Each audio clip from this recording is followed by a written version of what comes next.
This is actually a different baby.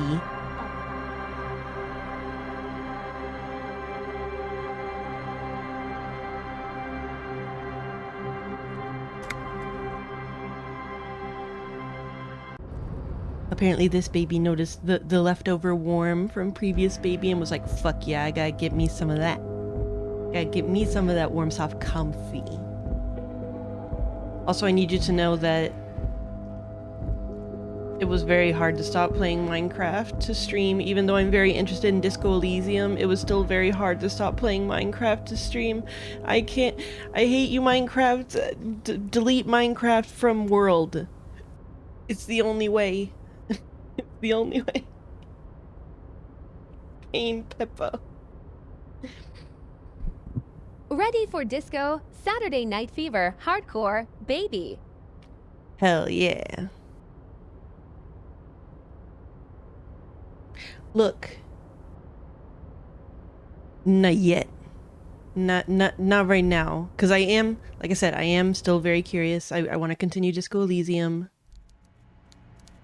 And also it's probably more interesting to watch than me doing the same thing that I've done on previous worlds again because ver. Oh, well, that baby go eepy. It's a different kitten. Also, the kitten that was in the headset. Here now. Here now.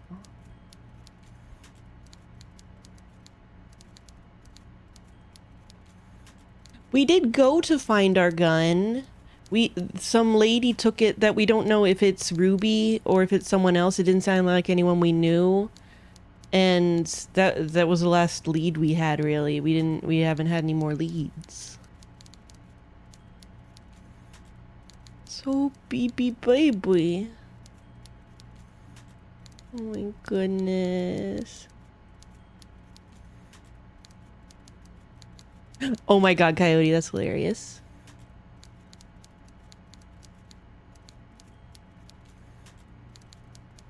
We're about to finish Everett Quest and he said the gun is his payment? Did he? I mean, because this whole time he said his boys are working on it.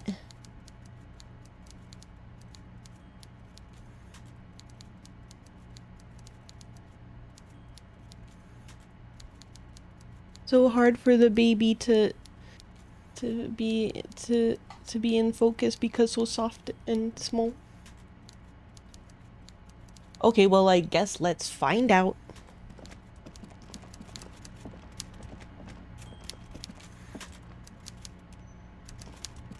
Mr. Dubois, every worker, member of the board. How can I help you today? It's done. I mailed the signatures you asked me to mail. The Golden Boy returns once more. Wonderful. Simply wonderful, Harry. Of course. I already knew this. He claps his hands together like a child who's been offered cotton candy. My friend, the mailman, confirms the letter is on its way. You've done a great thing today. You've given the children of Martinez a future and proven to be a true man of the left. I can finally trust you now. Uh-huh. You're in my inner circle. You too, Mr. Kitsuragi. We can talk about anything. The strike, the murder, your lost gun, nothing is off the table. Oh, Bratan, you play the old man like a three-string banjo. He has no idea. Hell yeah. Better not to gloat, sire. 'Tis arrogance that gives the play away. Be subtle. No kidding, drama. The signatures I got, I know you plan to force them out with the construction noise. Did you order the hangman killed? Can I get my gun now? That's it for now. Did you order the hangman killed? I mean, we know, probably not, but... Order it? You know my men didn't kill him. They told you. It was a happy accident. You know how it is. No one takes the initiative.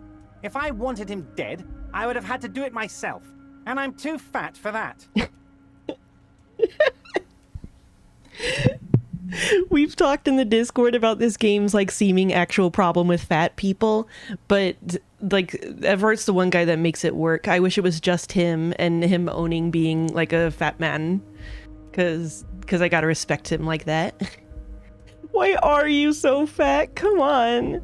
What do you gain from him being dead? Okay, another question. What do you gain from him being dead? Why, a war, of course. And what do you have to gain from a war? Victory, Mr. Kitsuragi. I have victory. Okay, so he to is just gain. openly admitting We are that he going to wants a start war. with the Wild Pines group and win before they even realize there is a war. Have you ever heard what 2 giant Surrey's hornets can do to an entire colony of bees? God, we love that metaphor.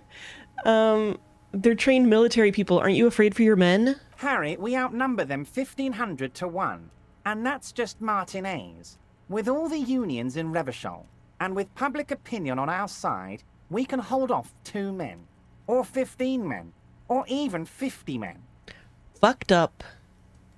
The more they send, the worse it's going to look for them. They made a huge mistake hiring those guys. No one likes foreign mercenaries.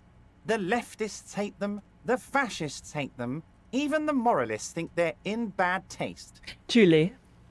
Yeah, everyone hates them except ultra-liberals maybe, which happens to be me. Or how is this connected to this strike? Well, I mean, I don't know why I need to ask that, but okay. Harry, there is no strike, only war. Class war. Or, in business terms, a dawn raid. Or wait.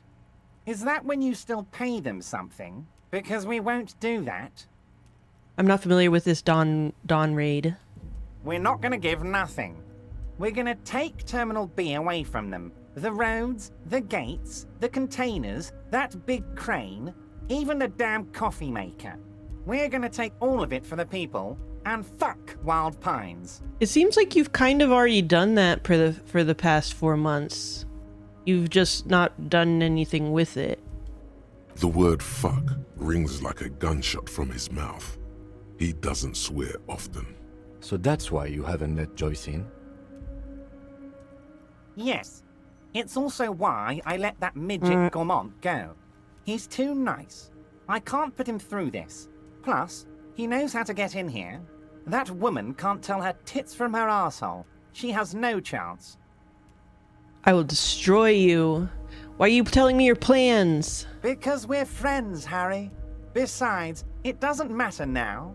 You can go tell her if you want. It won't change the course of events. We have a significant head start. It's already happening. They have the head start. They've got a bunch of really depressed, starving people that have been on strike for several months. Oh wait, I guess some of them have booze borscht all up in their bellies. How many of you guys are there in the union? Who killed the hangman? How are you going to find your new independent harbor? Oh, to fund. Can I get my gun now? Who killed the hanged man? No idea. Could have been his own mother for all I know. If you ever find the guy, give him a big fat kiss from Everard Clare. Couldn't have done it without him. Even you're probably being played by Ruby, dingus. He really doesn't know. The guy, huh? How do you know it's a guy? I don't. I told you it could have been his own mother. I'm pretty sure it wasn't anyone from the Union. Maybe it was the mob. Or maybe he killed himself because he was a closet socialist. Truth is, I simply don't know. He's really going mask off, huh? He really doesn't. The signatures I got, I know you plan to force them out with construction noise. Harry, by now you should know I would never do anything tricky like that. However, I'm if the clearly not supposed to say this construction after noise the and other limited stuff. street access makes some people consider moving. Well, let's just say there'll be freshly renovated buildings near the roundabout where those poor people can finally enjoy a significant uptick in quality of life. I'm talking real affordable workers' palaces. He proudly spreads his hands to demonstrate the size of the palaces. They're very large. I still don't understand, So the village is doomed. the lieutenant says grimly. You were there. You saw the place. A wasteland. There's nothing left. But mark my words, officers. We are going to reset it. This part makes less sense than his all-out class war shit. Reset. I have big plans for Martinez. And they do not include humans living in those pig sheds on the coast. That land will be used for municipal buildings and commerce. Dude, what do you mean? Harry, imagine a youth centre supermarket church complex. Employing Church also? hundreds, no, thousands of people. The coast will be lit up with enterprise and life. All those ruins out there turned into low-income housing. It's kind of already what they are, dude. Harry, enough is enough. We're taking this district back. The war was 50 years ago, for God's sake. It's time to move on. To another war. You supermarket church complex, do you really expect me to believe that? Or low-income housing, if even part of this is true, then why not? Or end life. I knew you were a man of the people, Everard. You supermarket church complex, do you really expect me to believe that? Yes, I do. I got the center, I got room for a retail complex, and in 4 years, I'll get the church too. The wheels are already turning, Harry. The wheels of progress. This post-war limbo, I won't stand for it. There are kids practically playing with their own feces out there. It cannot go on. I mean, I guess this is like a secondary plan in case he didn't get to do a whole class war. There is true indignation in his voice when he speaks about the state of things, and even a touch of pain. The pain is true. He's seen kids do worse than that. Okay. Wait, but will you erect a statue to yourself? Joyce was right when she said you were up to something. Or it sounds like you got this. You can rely on my vote. Will you erect a statue to yourself? I'm not a symbolist, Harry. I'm a realist. My statue will be Martinez rebuilt. 5-story building complexes, workers on welfare, and landowners in Azon hating me. That will be my statue. And yours. We're doing this together. Mm-hmm. You would look nice as a statue. Yeah, the fact that I got you 2 signatures definitely means I'm willing to go to murder war with you. Joyce was right. Damn right I am, Harry. I'm gonna make the working man as rich as she is one day.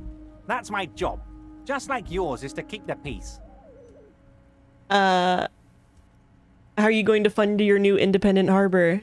Oh, you mean what sort of goods are gonna be flowing through? How am I gonna replace all the contacts we'll lose once the poo-poo hits the fan? Poo-poo. The clients will ditch us. Harry, we've thought of everything. Clients would take a well-known multinational conglomerate over a local mobster any day.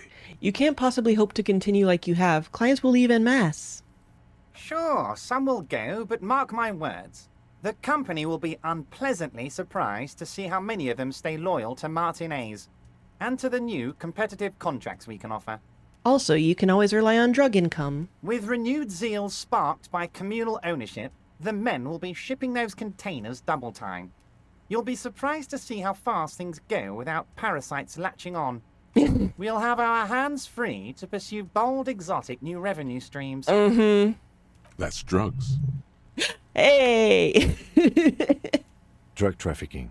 Hey! Drug trafficking? Don't be stupid, Mr. Kitsuragi. There are perfectly legal, 100% ethical chemical factories on the Samaran Isola. You don't need to be colonialist about it. All they do is produce components to keep the pharmaceutical industry running. That's people's health we're talking about. Old grannies, little babes, people with disabilities. Little babes. Babes who might have your gun right now and be shooting each other with it. That's just the top of the iceberg though, isn't it? Or, God, that sounds shady. Or, digging it, Everett. I have to say, I'm digging this part. God, that sounds shady. The company thinks transporting these chemicals in bulk looks bad, has bad optics, may be illegal in some countries. The Debarders Union, however, we're all about the large volume column. Mm-hmm. We're gonna transport the living daylights out of those materials, Harry. So your sick kid can get his benefit, and your wacky uncle doesn't have to come off risperidone. And I'm sure everyone in the Union has agreed to this plan and been told it. Benefed is a children's cold medicine, usually apricot flavored, and risperidone is used to treat severe psychosis. And the kids on the street can get speed and pyrrolidone. I'm an old-fashioned guy, Mr. Kitsuragi. I sometimes grab a beer with the boys, but I have no idea about the things you just mentioned. He smiles. But if I were to supply ingredients for some sort of rainbow party, I would make sure the Union took a fantastic share. And I'd keep that stuff far away from Martinez. Cool. He's basically admitting to it. Yep. Is Ruby helping you secure this fantastic share? Ooh. Drugs are a no-go for me. I'll report this. Or I have to admit, that's a well put together plan. And far removed from you. Interesting stuff. I just want to solve this murder, okay? Or it makes sense to regulate the drug trade like this. Keep it out of more dangerous hands. Is Ruby helping you secure this fantastic share? Harry, if I was supplying raw materials to drug manufacturers, I would need an army of rubies. So he does know who Ruby is. Understood. An army of Ruby! I just want to solve this murder, okay? You know why you're such a good detective, Harry? You don't get sidetracked. You care about the people you're supposed to protect, not some systems that may or may not be unethical. Yeah, I'm not gonna tell you what I think about your bullshit, dude. I fucking faked that letter. Anyway, let's not focus on the sensationalism of the drug trade. This hypothetical drug trade is all anyone ever seems to be interested in. It would only be a small part of the harbour's turnover, just like the harbour is, but a small part of Martinez. It would still be illegal. So is there a trade or isn't there? Say nothing. Let's look at the big picture. Martinez as a whole. There are little girls out there with dreams of making music. Young mothers who want to start businesses. Models who want to walk catwalks and steel welders who want to weld steel. I'm going to unite them all into one economic body. We're going to incorporate this place to Kingdom It is Come. interesting that he does seem to Everyone's gonna be believe in on the wealth, and everyone's going to pull their weight. this shit. Despite the fact that he's like clearly fucking so many people over. Let's keep focusing on the drug trade. He was almost admitting to it. Wait, why do we care? Wait, what do you mean he was almost admitting to it? He's very openly admitting to it. It just doesn't. We're just also he's about to start a war. Hold on, I don't want to look at the big picture. I want to look at the drug trade you almost admitted to. Well, I mean, if it has the word incorporate in it, then I like it. I'm a money guy. Who's he fucking over? Okay, the reason that like you're able to win when you have like 15 people to their 1 people is it's okay if some of those 15 people get killed because you have more people.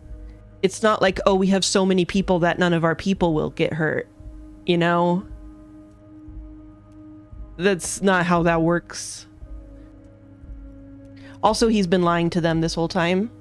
And they've been like waiting for months. And they didn't sign up for this. Yeah. I know no matter what he does, you have to take his side because politics, blah, blah, blah.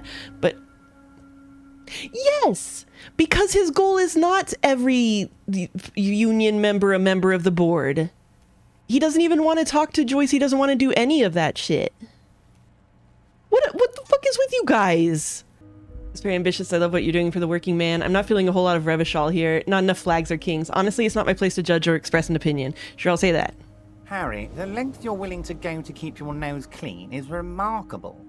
You will always have a warm bed in Mr. Clare's household, my friend, and a special place in the future of Martinez.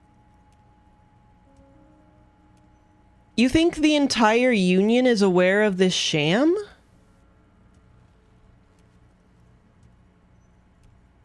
I don't believe that. You think nobody would you think he'd like willingly share a secret war plan with everyone in the union? And you think fucking Leo is in on the secret plan and is doing a really good acting job? These guys are all being drunked on purpose.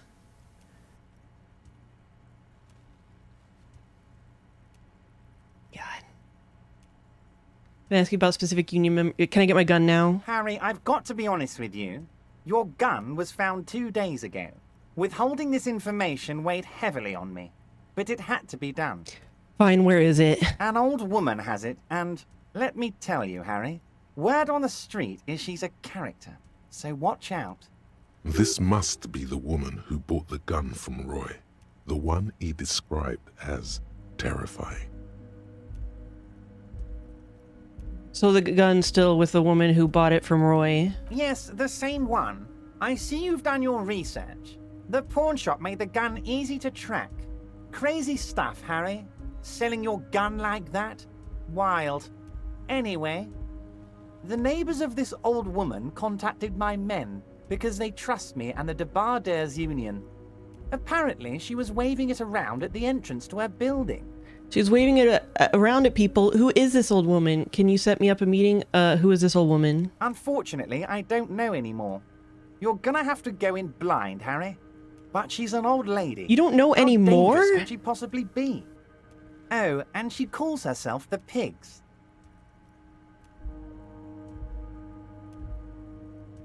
There it is again. The pigs. Like Roy said, not good at all. I, for one, find it refreshing. Finally, someone calls themselves a pig. It actually sounds extremely bad, but let's not give him the satisfaction. Can you set up a meeting? I already have. Tonight, starting 10 o'clock, near the old fish market on the coast. The one on the boardwalk, a little past the fishing village. Be careful, Harry. I would never set you up for anything dangerous, but you did ask for this. Now, back to the fun stuff. Okay. She will be there from 2200 hours till 0200 hours. More fun stuff. Seems like we already have fun stuff to do. I don't want to talk to him anymore. Great, Harry, great. I think we have truly built a bridge between Martinez and Jamrock today. We have united the RCM and the Debarders Union. Suddenly there's sadness in his tone. This has been so great. I'm sorry we don't have more fun things to do together, but if you ever feel like bouncing something off me, my door is always open.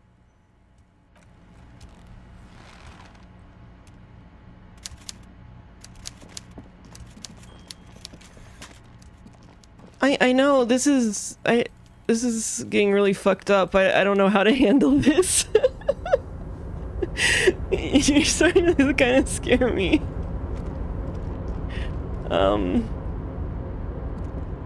Oh, hey, mister. I'm not gonna bother you with a long greeting, just like we talked about before. I know you're probably a bit... I can't ask him if he knows about the secret maybe die plan.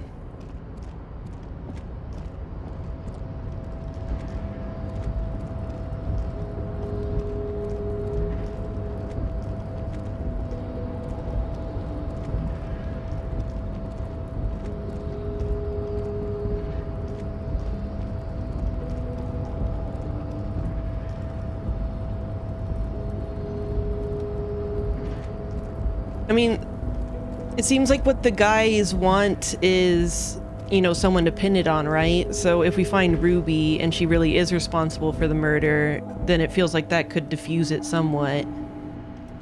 And then maybe by then the company will be able to get word to them that they don't even want them here anymore, apparently.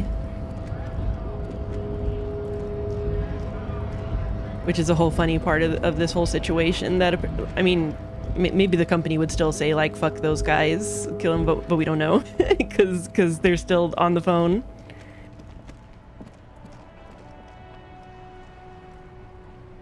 Yeah, we talked to the light man in the container.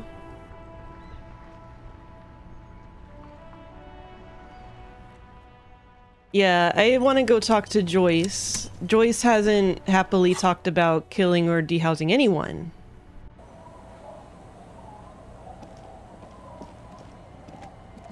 Joyce.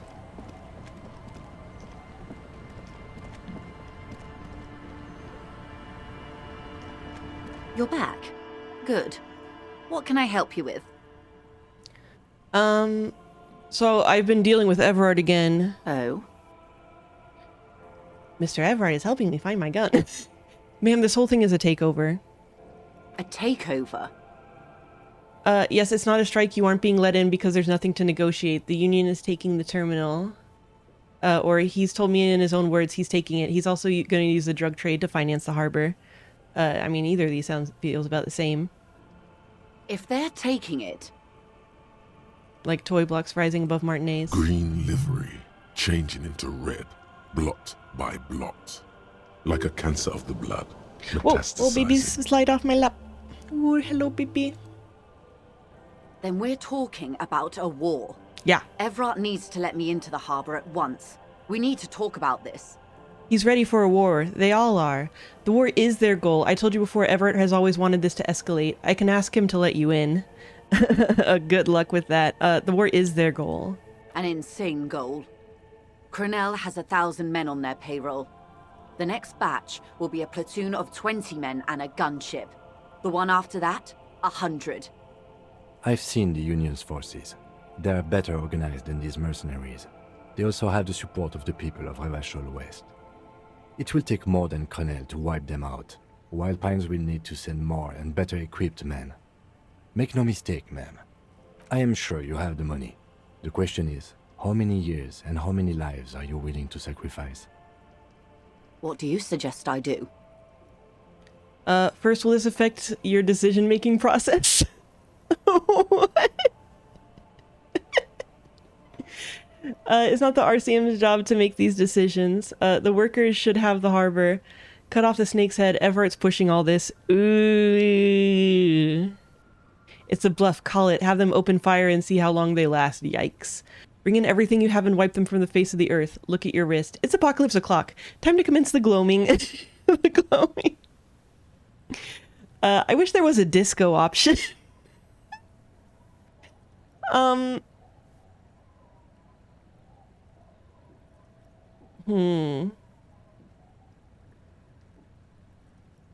Cut off the snake's head. Like the previous leaders of the Union were assassinated. I suspect by Everard and Edgar themselves. She considers it. I admit there's some poetry in the idea, and like poetry... Well, that's it's also an interesting bit of useless. information now, isn't There it? would still be Edgar. They factored it in. The Union is them, and they are Martinez. Okay, but do we know that Edgar isn't also just him doing something weird with his eye? So what are you going to do? What will I do? He says, slowly looking around. Her arms fall to her sides. Her spine relaxes. Did I ever tell you how they discovered this Isola? During our Oh, reality lowdown. you said you would one day. It may be the only break we've ever caught as a species. The last one for 400 years. Why? The nations who colonized this Isola called theirs Muindi, the world. Windy. It was all they knew, all they thought would be. That there would be something more was a gamble, akin to another world, or life after death. Well, wait, I mean, they knew there was the place they came from, wasn't there? The Pale was thought to be impregnable, perpetual. Irene la Navigateur, the Queen of Suren, sent 8 expeditions, one after the other, into the mass at the edge of the world. 5 of the crews did not return. 2 did, but had lost their minds. Yeah, wait, I'm a little confused. I'm a little confused about the Mundi part. Where did they colonize from? Because Mundi's on our Isola, right?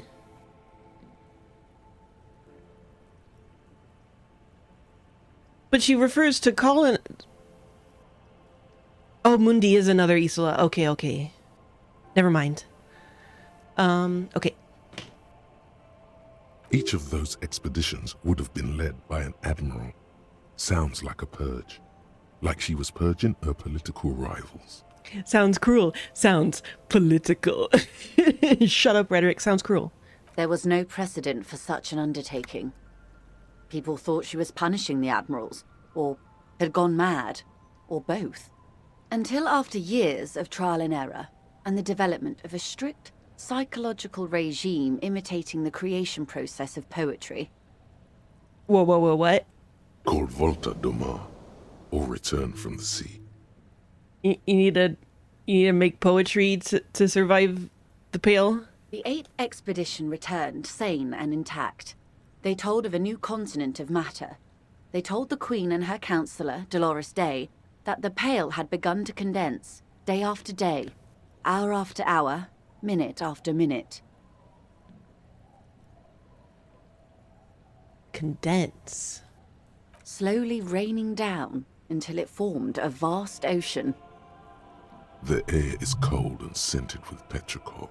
This ocean? The phenomenon has never again been encountered. For a time, the crew thought they were experiencing a hallucination. The mass hand proclaimed, "Lancielinde, Lancielinde," The signal to wake up. Wait a second.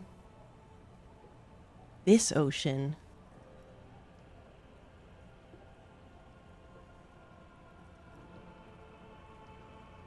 Down until it formed a vast ocean. So it's like we formed out of nothing. We formed from the Pale. But they could not. They were sane and conscious. As islands began to That's appear extremely on the horizon, hopeful. there are 78,000 uninhabited islands in the Insulindian archipelago, officer. The freckled face of God. I know that, Luzon. But aren't they describing like them being in the Pale and then our Isola forming? Day after the Pale had begun to condense day after day, hour after hour, minute after minute, and slowly raining down until it formed a vast ocean. You've thought it a million times. After life, death, after death, life again. After the world, the Pale, after the Pale, the world again. A total shift in human comprehension of reality. I guess. On the second day, a great skua was shot down above the flagship. Thank you very much for the sub, Mozakala. The bird was preserved and brought back, Great skua! along with pollen. But, like, it's also possible that it did not exist before. 4 years later, the Queen's Counsellor was proclaimed Her Innocence Dolores Day, the elected world spirit. The age of humanism, internationalism, and parliamentary rule followed. We were high. Because, and also, what does that mean about finding the other Isolas?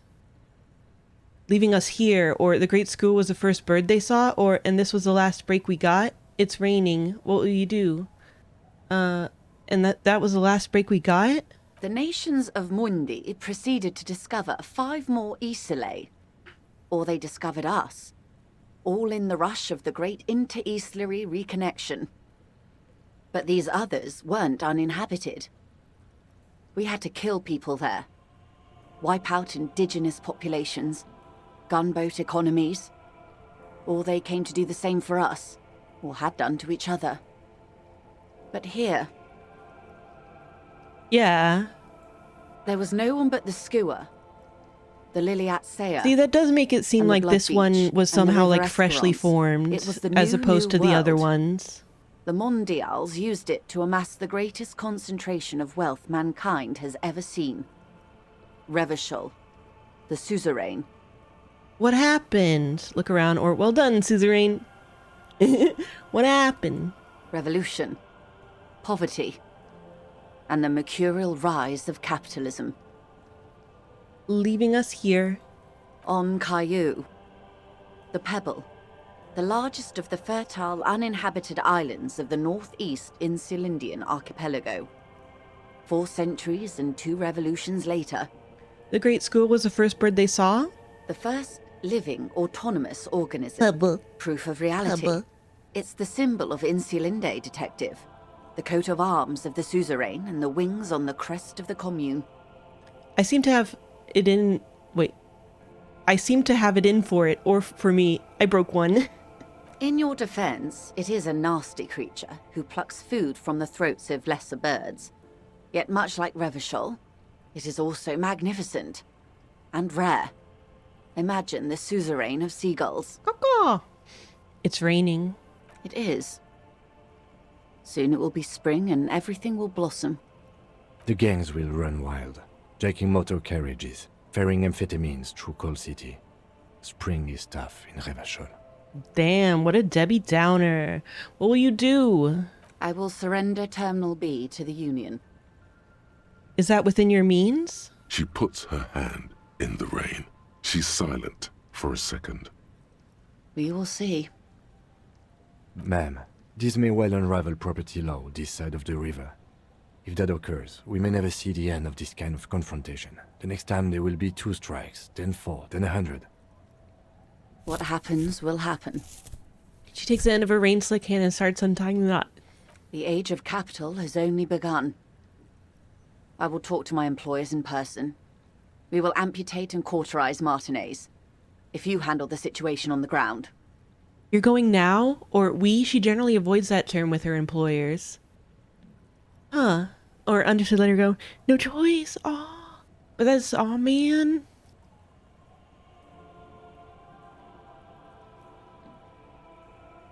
You're going now? Yes, Mr. Clare has a 2-month head start. I can't let it grow any bigger. And I've exhausted all my options from here. She generally avoids that term with her employers. There are no employers. She's a member of the board. Probably a partner. Oh, wait. You are the Wild Pines. There are no employers. I mean, that doesn't necessarily 100% follow. You are the citizens' militia. There are no superiors. She turns to you, rope in hands. What? Of course I have superiors. That's right, Detective. And next time, you should confer with them before you go setting events in motion. Despite his words, he's not really sure whether to be annoyed with you or not. Events are already in motion. Whether your actions accelerated or momentarily retarded their progress, even the lieutenant cannot really say. Even after all this time, I still don't really understand who you are or what your angle is. I answer for my own actions. I don't hide behind some faceless organization.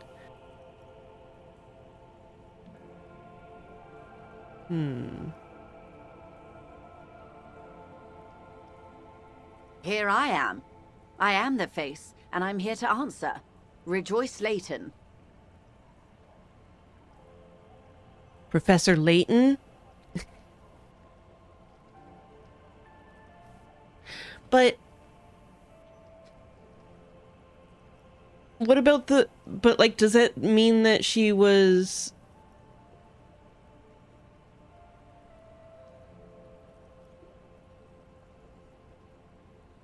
Does it, like, the thing with the mercenaries, was that a lie then? Because that would be, like, one of the only times it feels like she's really lied to us.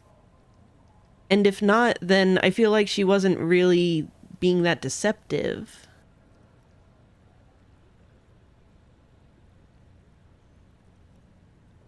But obviously, like, we can't bring that up, so I don't know.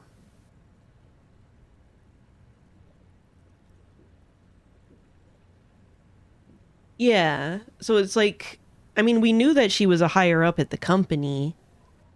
So I feel like it's just like, you know, like, oh, she's not a manager, she's a senior manager. This changes everything. Nah, I feel like it's about the same. Understood. Let her go. Keep the peace, and I will keep my end of the bargain. How far along is Cronell's investigation? The confrontation is imminent. They have followed in your footsteps. As your investigation reaches a climax, so does theirs. They are your shadow. Arm yourselves. Armor yourselves. Protect their targets. Violence may be unavoidable, but we can limit the casualties. Yeah, she always felt like someone who was, you know, like reasonably high up in the company, if not, you know, like an owner. When will they make their move? Where? Soon. I do not know precisely. They have cut off all communication, you see. They know I've been feeding you information. One last thing, Lieutenant Dubois. I've given the matter much thought and come to this conclusion. You're not an amnesiac. You're insane. Sweet. I know, because I, too, am insane. I just hide my illness better. And I'm rich. I love her. Isn't everybody a little insane? Or you're overrated? Or how do you keep it together? Or goodbye Joyce L. Messier? Or goodbye Rejoice Layton? Wait, so is it true that her actual name is Rejoice Layton? It's... I guess the idea is that, like, some union members would know who Rejoice Layton is.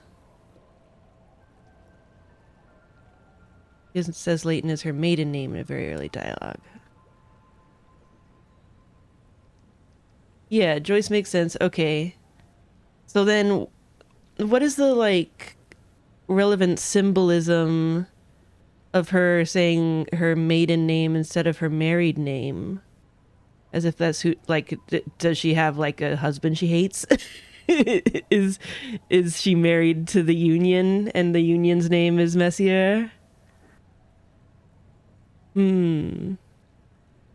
Anyway, well, we know she's over-radiated. How do you keep it together? The same strict psychological regimen the 8th Admiral developed when he crossed the Pale and discovered this Isola, the Volta do Mar. It's used by inter-Islary travelers and other troubled souls, even to this day. You could use a little of it yourself. You're overrated? I don't want to stop talking to her. I'm overexposed, baby. My travels take me through the Pale dozens of times a year. I've got the longing, and I've got it bad. She points to her heart. She would die to return to it. The Pale, the past, anything one can return to. Oof. So the longer you're in it, the harder it is to avoid going back into it. Isn't everybody a little insane? No, detective. No one's as insane as you. Thanks. Don't worry, madame. I am very sane. Yeah, boring. Goodbye, Rejoice Leighton. Watch out for yourselves. They will strike soon. Thank you, Mom. The lieutenant watches her boat grow smaller on the bay, its white sails fluttering. With worry in his eyes, he does not know if it was the right thing to do, but he doesn't say anything. I mean, what exactly are you worried about, Kim? You don't seem like someone who wants Everett to have his fucking class war. What do you want from me? You wonder what Everett has to say about this. Slowly, the sails turn grey-blue as more oxygen gets between you.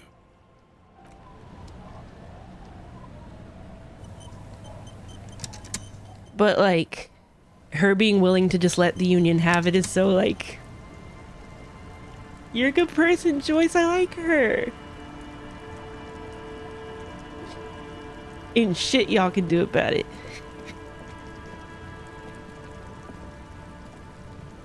That's my girl.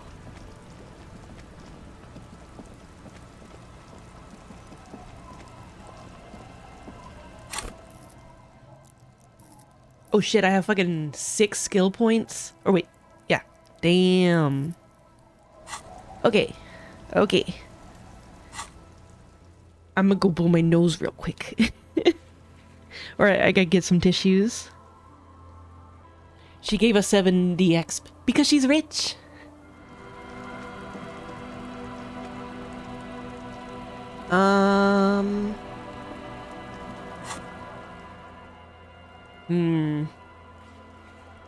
Well, I think I like never really registered that there's just a picture of the hangman just sitting here in the middle of the map. You're like, don't fucking forget I'm theoretically what you're investigating or whatever.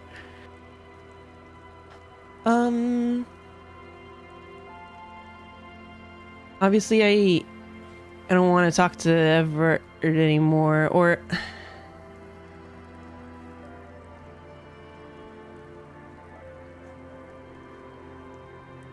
like I don't know what it would do for him to say that she just wants to give the harbor to him. I feel like he wouldn't like that or something. He would want to make sure things escalate sufficiently. So... Boo.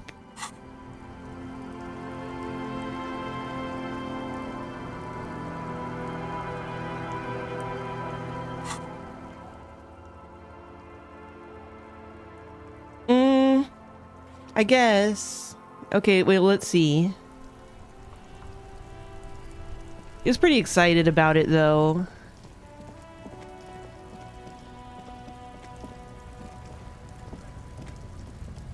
And then he started talking about, you know, like making it a more wider conflict than just Martinet. which made me start to feel like he wouldn't be satisfied with like just, okay, you can have this corner, because it sounded like he wanted to, you know, start like a full-on thing.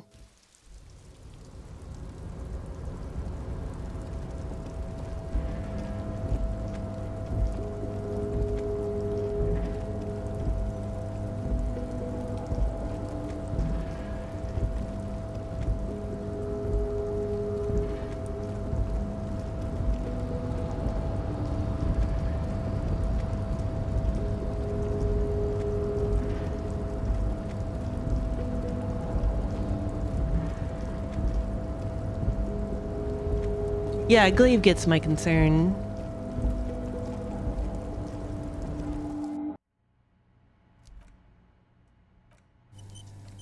You can't just believe her that she doesn't want to see a bunch of people die. Surely she's lying.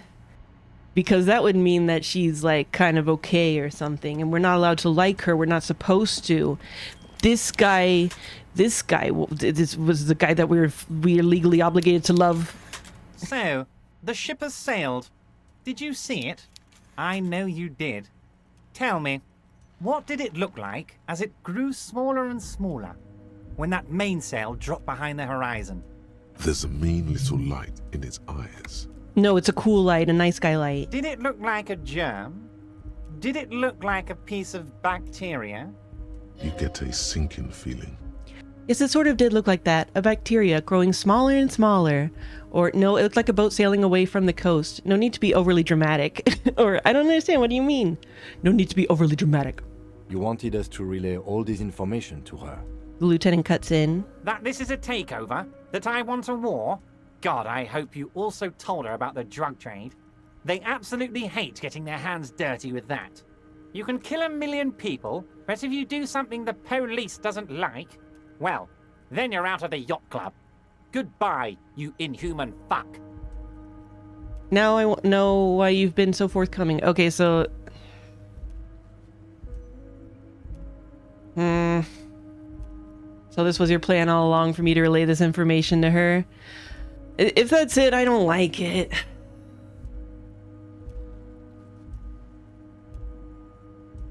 Because, like, this outcome only happens if she's a good person, which how does he know? What if she just wanted to get them all killed instead? That's wild how you got me to do all that stuff. Proceed. You used me. Proceed. Thanks for letting me play a part, Everett. Proceed. So this is your plan all along for me to... Now I know why you've been so forthcoming. No, Harry. What we have is real. We're working men. This here is real. Uh-huh. You used me. Harry, you made a conscious decision to relay that information to her. You could have kept it for yourself. You used my intellectual curiosity against me. But she told me a beautiful story about the discovery of the Insolente. But she said she's insane. Like me. Why are those my only options?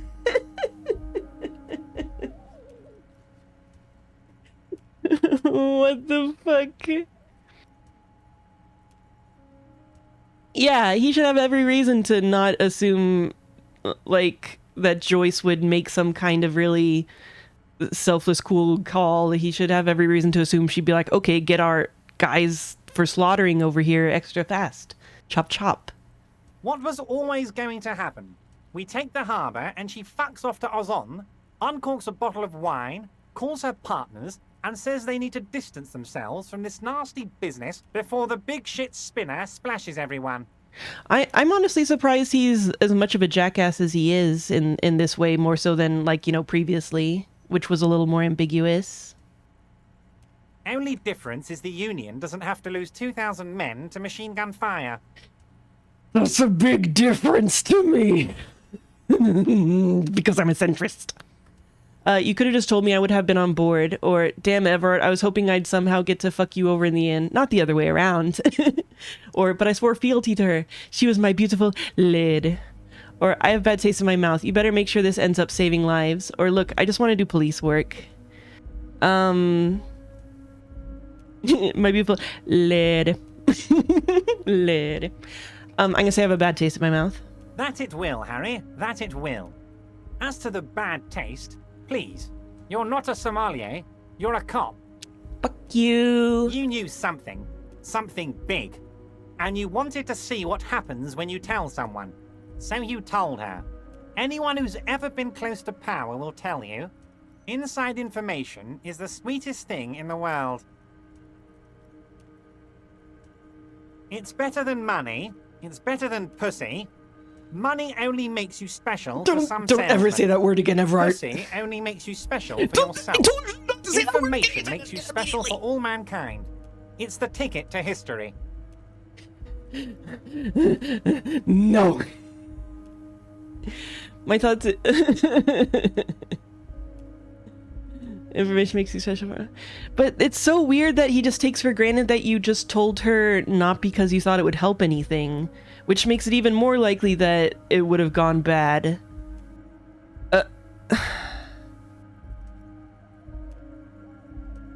My thoughts exactly. No. It does make sense when you word it like that.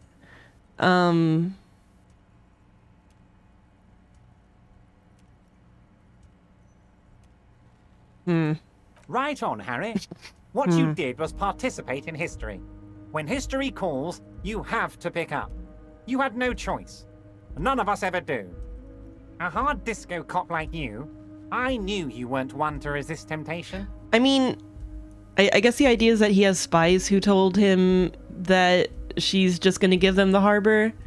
Asterisk, Everard voice asterisk, Pussy. Pussy. Because we didn't even tell him that. So I guess the idea is just that he constantly has super spies everywhere. You know what, detective? I am going to leave this out of my report, and I suggest you leave it out of yours too. Yeah. Just look at the three of us. The three careless boyaderos. Good times, good times. But he also takes for granted that there was like no legitimate reason we could have told her, which is weird. Okay, so what now? So what the fuck now? Spread your arms. I'm gonna say that one. Now we let bygones be bygones because there's work to do. For me and for you. I suppose there was a reason you came here, so let's have it. What can I help my best friend and comrade with today? No, her boat leaving is one thing. I mean the fact that she's going to tell them to just let the Union have the harbor so that nobody has to get killed is... I feel like he clearly knows that. And I guess he just knows because super spies. Yeah. A few more questions about the harbor. I'm always happy to educate and entertain you, my friend. So, what's on your mind? Very nice, Harry. Is there anything else? Leash.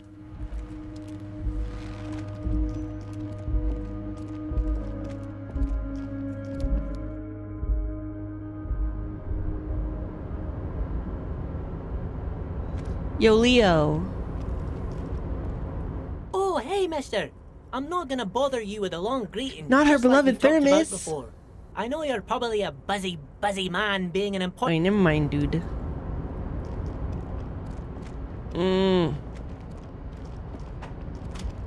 Actually, he doesn't have spies. He just has them lift his container up real high and uses a telescope and lip reading skills.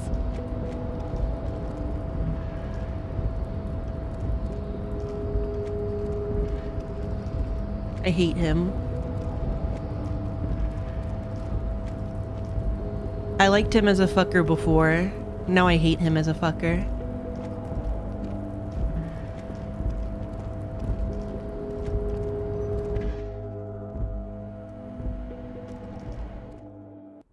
Prick.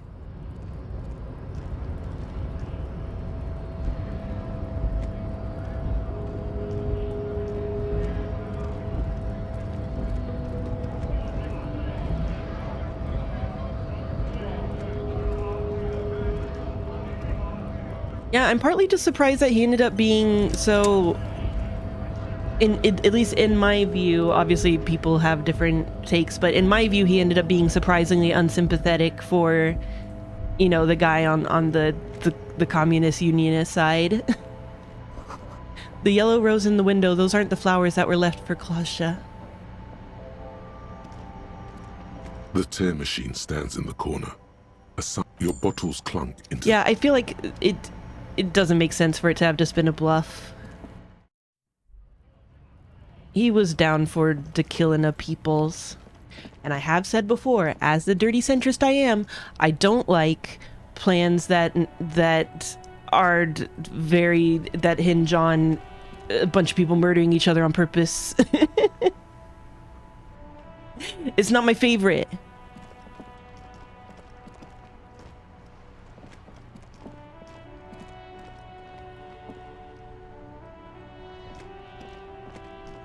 Well, it's a little more ambiguous for Joyce because, I mean, you know, whether she thinks she could win or not.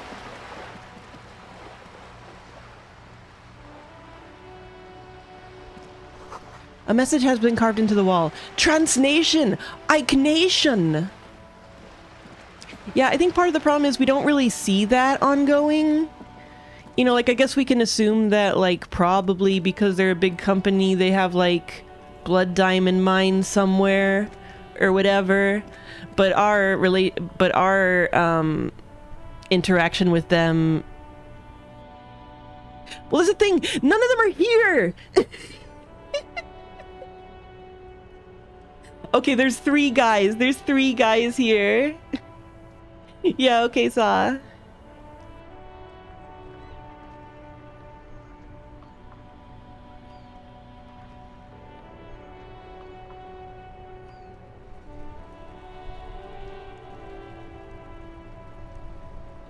Show the scab leader the photo of the hanged man.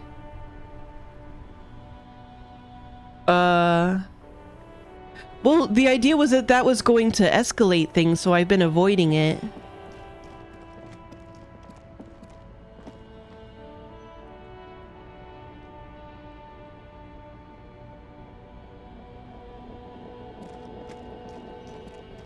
Yeah, because my whole thing has been trying to avoid this war because of my centrism.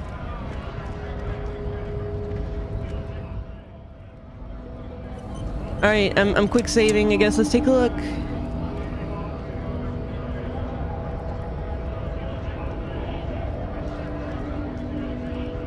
Right to work! Right to work! Shame on you! Are you a mercenary hired by the Wild Pines? Hell no. I'm just an honest scab. I won't have talk like that around here. You understand? It just has to be said.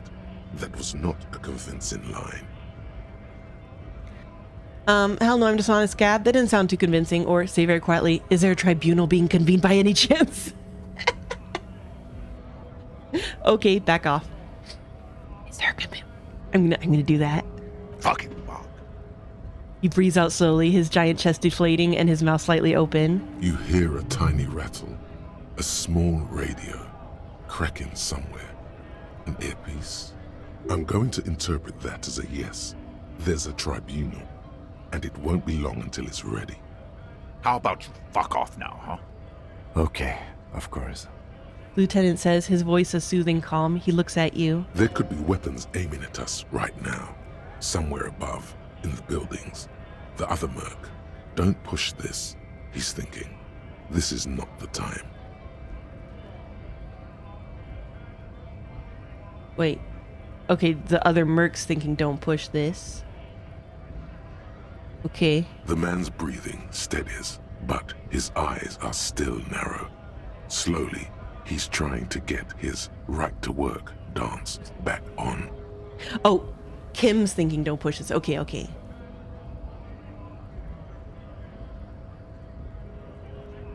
Oh, I see.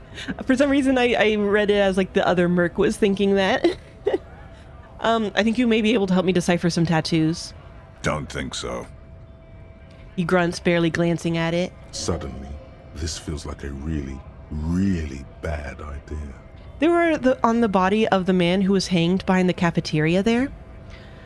Or it was on your colonel, give him the photo. Or we're investigating a murder. These tattoos were on the victim's body, give him the photo. Or, of course, yes, forget about it. Let's discuss something else. We're investigating a murder. These tattoos were on the victim's body. Silence. He takes the photo. Grey eyes dart back and forth on the glossy surface. His face is unmoving.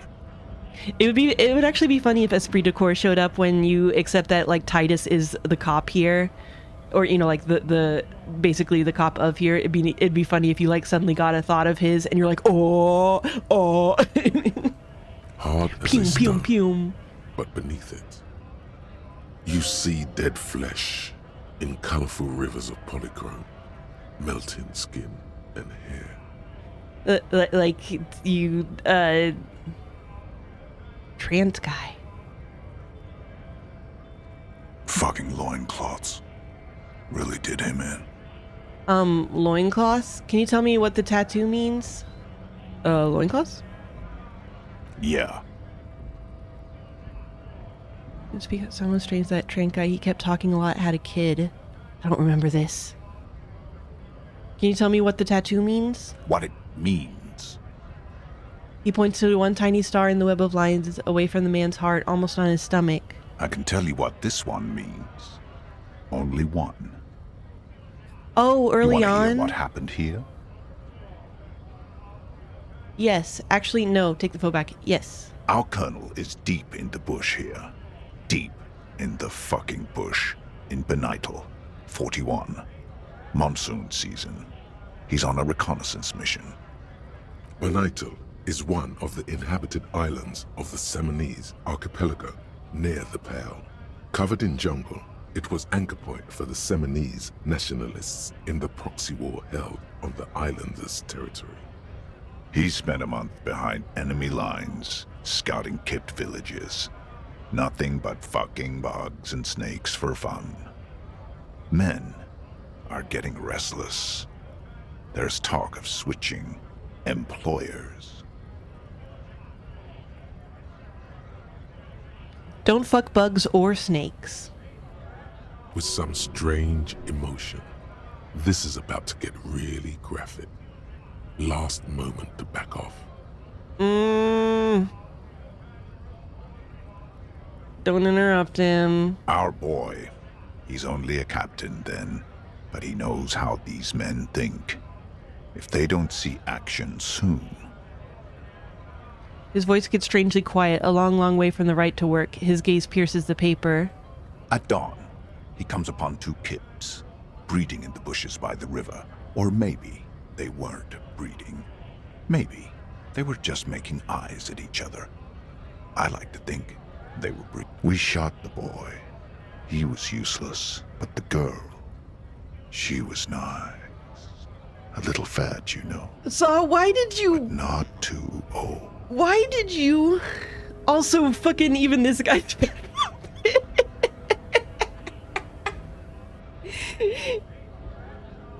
Even if you're... Look, I don't think Wild Pines is great as a company. I'm not saying that. I like Joyce. I don't think I earned this by liking Joyce. I also think it's very funny that they managed to dunk fat people in the middle of this disgusting thing. This isn't useful. I'm taking the photo back. What's the matter, militiaman? No stomach for it? I think we should maybe even get going now. There is absolutely no need to push this any further. He clearly does not think poking the hornet's nest is a wise plan anymore. I'm going to leave now.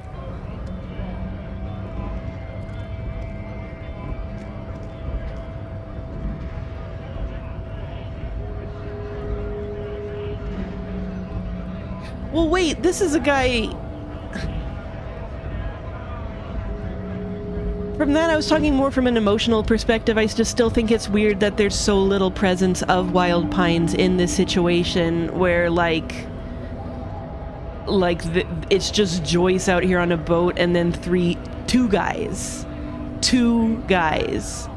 And like, the Union already has had complete control of the harbor for months, it feels like. I feel like the way that all plays out is a little strange in terms of, like, how it feels like this situation should be sold in some ways, or like would happen. It's like my thoughts with the scabs, where like they're just kind of showing up and it's like, no one from the company is here. We want to do a work of some ambiguous sort.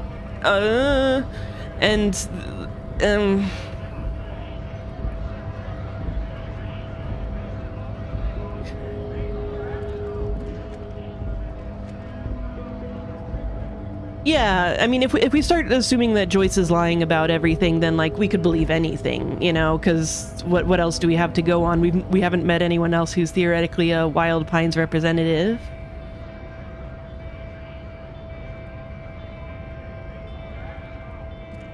Yeah, but it's like, it's usually not that invisible to this extent that like they literally don't seem to be physically present.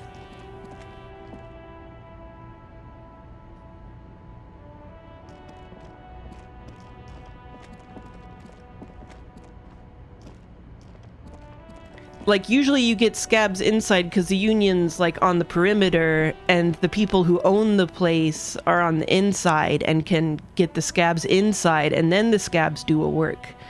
But there's no one from the company that, like, there's no, like, I'm the owner of this harbor. The Wild Pines owner, the guy that runs it, manager man. There just doesn't seem to be any of this structure that you would assume. Well, there's a negotiator, but yeah, it's like, why is there not anything? Like, when there's no negotiation, is just no one from Wild Pines here controlling anything? That doesn't feel right.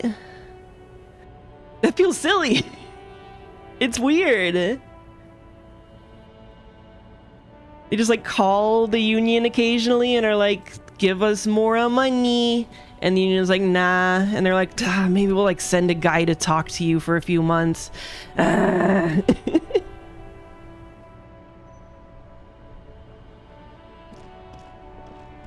Yes. Yes, the Amazon's gonna have a guy at the warehouse.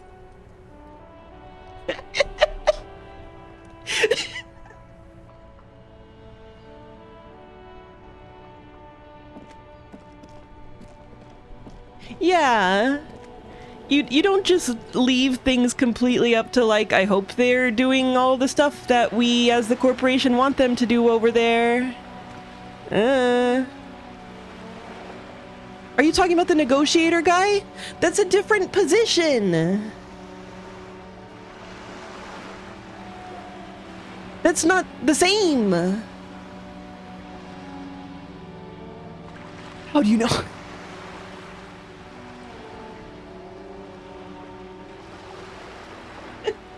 This is cartoonish. How do you know, Luzon? How do you know? Maybe in this universe, negotiator means you do every job for the entire corporation except the union labor.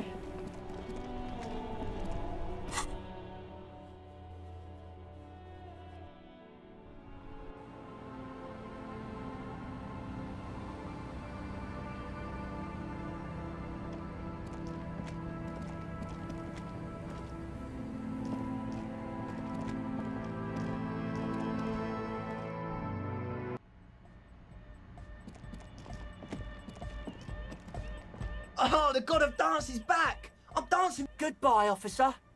Wait, is that something that goes against what Everett just told us? Was that also a lie of some sort?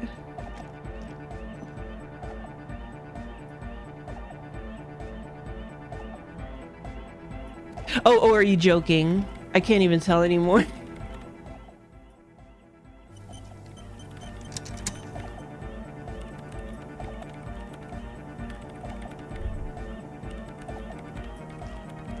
Yes, what is it?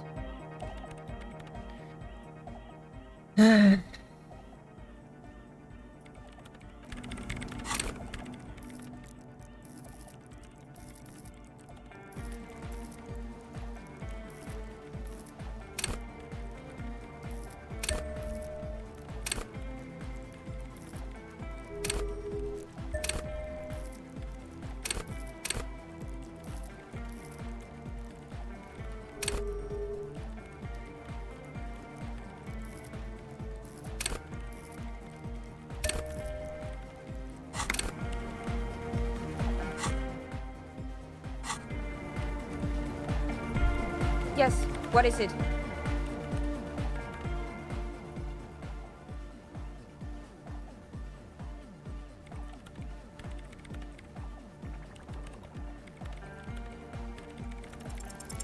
Close your eyes. Unfold your mental map of Martinez. It's morning. You're standing on the plaza before the whirling in rags. Turn to face the bay, turn to face the apartments, turn to face the roundabout. Turn to face the bay. Your eye follows the tiles west. You see a bench and a few twisted, pitiful trees. Then, just water. Turn to face the apartments. Beyond the unkempt backyard rises a monstrous assemblage of concrete, plaster, and corrugated sheet metal. Turn to face the roundabout. You turn around. The morning sun is blinding. You bring your hand to your brow, and a great shadow materializes before you. A towering beast, frozen in mid-air. The statue of Felipe III. The dead king and his horse. It could work. It may work, you think, but why do you feel like there may be a terrible cost? We'll need an adequate power supply and a great quantity of cable. If we connect the cables to some of the stranded lorries, we could theoretically increase the antenna's wavelength exponentially. Whatever ambivalence she had about your project before, she's now fully engaged in solving this technical puzzle. So you're saying... Quiet. I'm doing maths. Yes, assuming we can find just a few pieces of equipment. It's completely ridiculous, but I believe we could transform the entire roundabout into one solid fractal antenna. A note of awe in her voice. She's shocked and pleased by her own audacity. Are you sure that's legal? I feel like I'm going to need to apologize to someone. If you would like to apologize, that is your business. I'm only here to tell you what's feasible or not from a technical viewpoint. I have plenty of cables and amplifiers on hand. The power supply, I will secure on my own. All we require now is the radio transceiver itself. Where am I supposed to find a radio transceiver? I cannot answer that for you, but I don't expect it to be that difficult. There's no shortage of radios around here.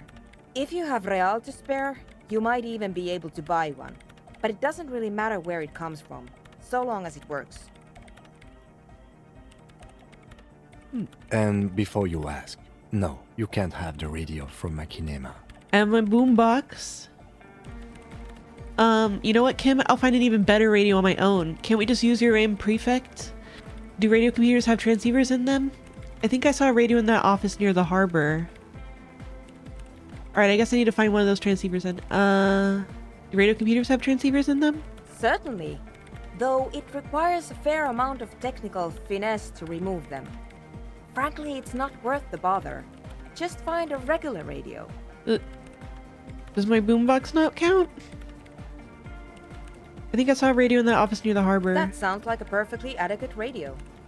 She nods. Alright, I guess I need to find one of these transceivers then. In the meantime, I will gather the rest of the materials. We will meet back here when you have it. Right, I'll let you work in peace now.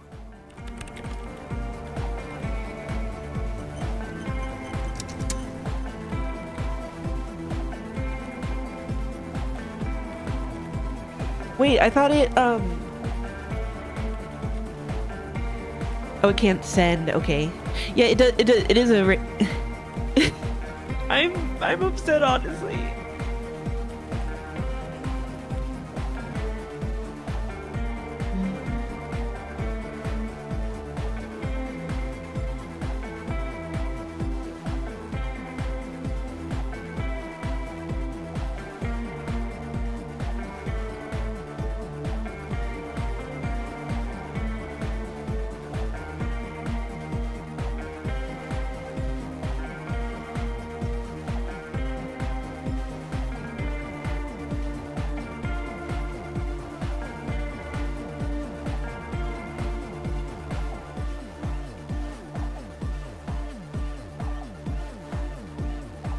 Oh wait, I need to change the name of this stream. Also, Okamori, y'all.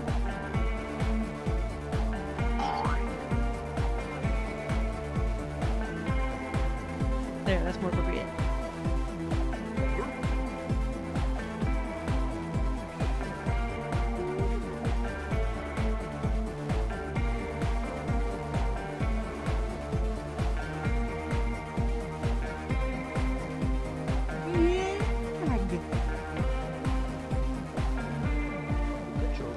Puffy face. That's how you know this one is bobsleigh, because he's got his little puffy face. Boots and cats and boots and cats and boots and cats.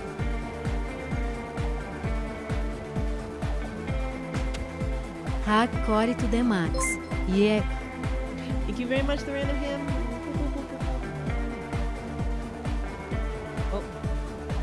His brother is attacking my feet, and so I think he has to go down and join him. It's very important. You have to get on that work along with him. Whoop.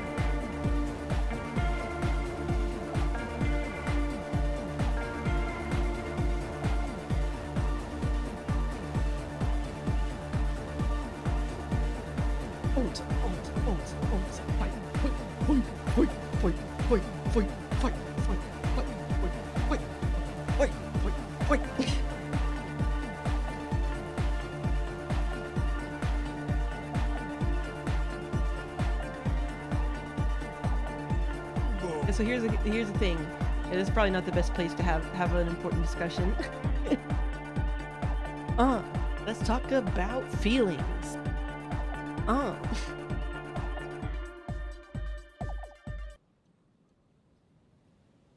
Hey guys.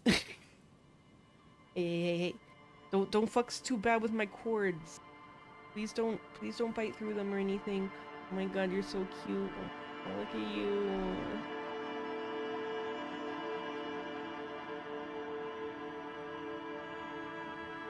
Okay, so yeah, here's the thing.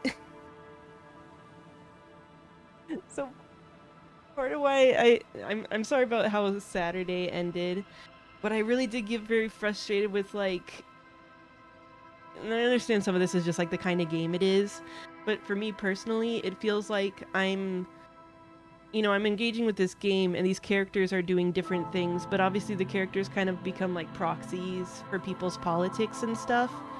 And then it becomes like really frustrating because, like, like say Everard suddenly becomes like, I honestly think his writing gets a little worse later in the game because he becomes like so cartoon villain and is being just like a super misogynistic, horrible guy. But people have to be like, well, I'm sure he doesn't mean what he's saying here. I'm sure he means something better than what he's saying. And this dramatic moment with Joyce, she's probably lying about what she says she's feeling because she's capitalism as a person. And it starts to get like really frustrating to experience a game that way, Because then it's like, oh man, I like this character, and then it's like, oh, I see, because you're okay with the inherent violence of capitalism, is how it starts to feel. And then it's like, well,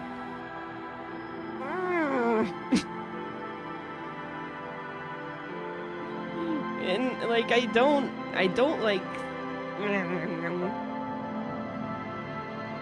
I don't know, man, it gets real frustrating. No, not by the game, by y'all. The game's been fine. I think the game thinks that Everard is an asshole.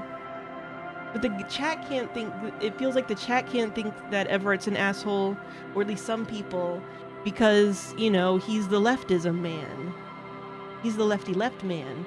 And if you don't want him to kill people, I guess you're just okay with capitalism killing people. And isn't that pretty fucked up that you're so okay with capitalism killing people? Bitch. It's that vibe that gets me so frustrated. And yeah, I think the game is more interesting than that. I think the game is interesting and nuanced, and it's frustrating because, like, Joyce, I think, is a really interesting character. And I think it's cool that, like, even though she's like the ostensible face of the company, though I still think that there could have been more people from the actual company here, but I think it's interesting that, you know, like, she's theoretically doing great in this system that we're living under, but she's also fucked over by it. She's, you know, dying. She's got the pale illness, and she, like, doesn't even have the power to do the things she wants, even though, like, she's in a better position than most people would be. Because you know, systems be problems. Evrart can, you know, have a ostensibly good politics, but he can still be an asshole who wants too much power and isn't caring enough about people, because a lot of times people who want power, they're not great people. And even with the best of intentions for a lot of the stuff, things go wrong because people are complicated and weird, and it sucks. And I think it's good. So yeah, I don't know. It just got really frustrating. Boom.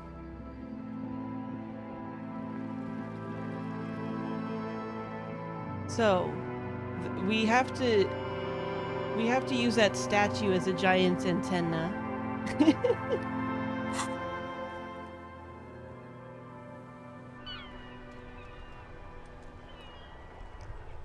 So that we can contact the supermoralism intern in airship. Now it's turning into a kind of a snow limbo, man. Hit him with your best verse. Wait. Oh. There's something here, stored away in some dusty corner. Let me know how It this starts is. like, A mirror's temperature is always 0. It is ice in the veins. Its camera is an X-ray. Whoa. What else? It is a chalice held out to you in silent communion. Silent communion. That's good. He's transfixed by the words. Where gaspingly you partake of a shifting identity, never your own. Dang. That's some great shit. You came up with that yourself. I don't really know, or I think... No matter. It's a fine stanza. You're not I so bad accidentally after all. clicked. For a cop. I accidentally clicked. I think that may be an actual poet, and I learned it by heart. For a cop? They're more often in the fists than rhymes, see? Let alone honesty in verse. in a small office behind the old military hospital, hunched under the green glow of his desk light, Officer Hans Blau browses through a test print of his Futurist magazine. It's called The Futurist. The typeface on the header is too small. That's cute. Any organization gets all kinds of folk. I'm sure we try our best. I'm doing what little I can to do right by people. No joke, man. Fuck the police. I'm doing what little I can to do right by people. Well, you've given me some hope, I guess. He gives you a thumbs up. You found some common ground with this man. Even impressed him. The next time you look in the mirror, though, remember those words. Damn it, I still can't do this one again. Boo.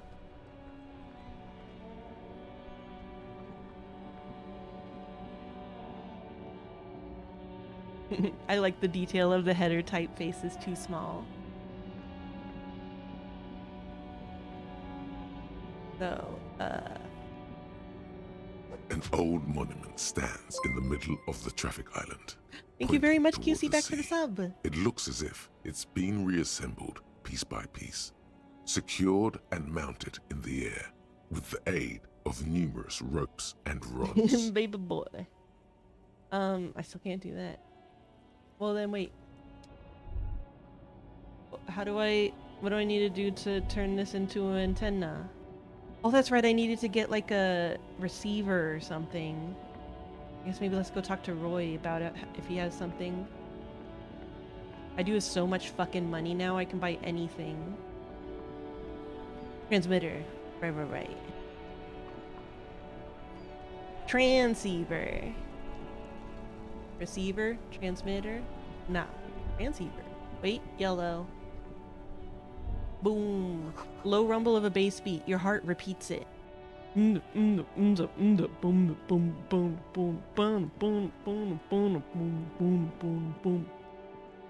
Happy 2025.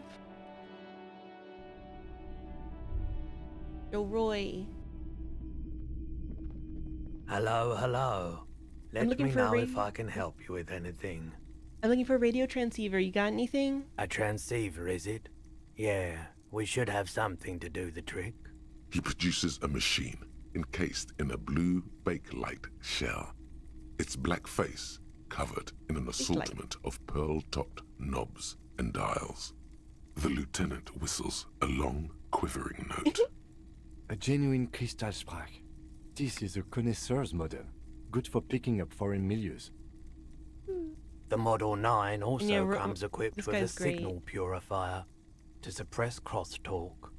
Especially good around here with our funky reception. Sounds perfect. Sounds a bit like Overkill. The narrator is also he's like a metal musician, and this voice, someone in the Discord shared like a track where he's doing like, you know, dramatic metal talk, like, oh, here comes the darkness, blah blah. But it's the same fucking voice as the narrator in this game, and so it sounds really funny if you're familiar with the game.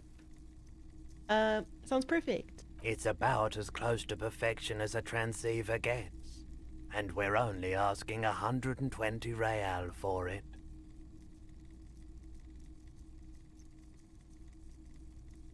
Buy the highly expensive transceiver. You won't regret it, officer. Whatever you need, the Model 9 can handle. The lieutenant watches you take the transceiver with barely disguised envy. You jealous, Kim? Can't wait to take this baby for a spin. You think we'll actually be able to reach the coalition with this? Thank you, Roy. This is what I need. Can't wait to take this baby for a spin. Of course, you need a certain level of discernment to really appreciate the difference in quality. He's reaching for naked snobbery because he knows you've got him beat Hell from yeah. a technical angle. You really think we'll be able to reach the coalition with this? You've surprised me more than once during the course of our investigation, but I have to say, it still seems like a remote scenario. The pawnbroker turns from you to the lieutenant and back again. A distant look on his face. Thanks, Roy. This is just what I needed. We're glad to hear it. He smiles at the reflected light dances across his lenses. I have other business to take care of now. Also, it's really weird that we just have like a meeting with a crazy lady to hopefully get our gun back scheduled. Like, Everard had no idea who the fuck she is, but he somehow scheduled a meeting for us, which is strange. A Crystal Sprach Model 9 portable transceiver looks and sounds expensive. This model includes Crystal Sprach's patented signal purifier technology and a Bakelite briefcase shell. Because we're doing the moralist quest line, you know, like apparently each political ideology you can get a big dedicated quest line to it later in the game. And the moralist quest line is that we're trying to assign la responsabilité. And so we need to contact the coalition government to figure out how to form a committee to assign la responsabilité. An old monument stands in the... Oh, nope. Oh, maybe we have to take this back to her. To fast travel.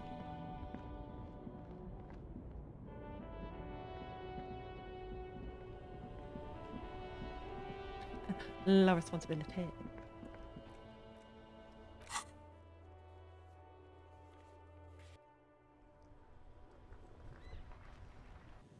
Meow.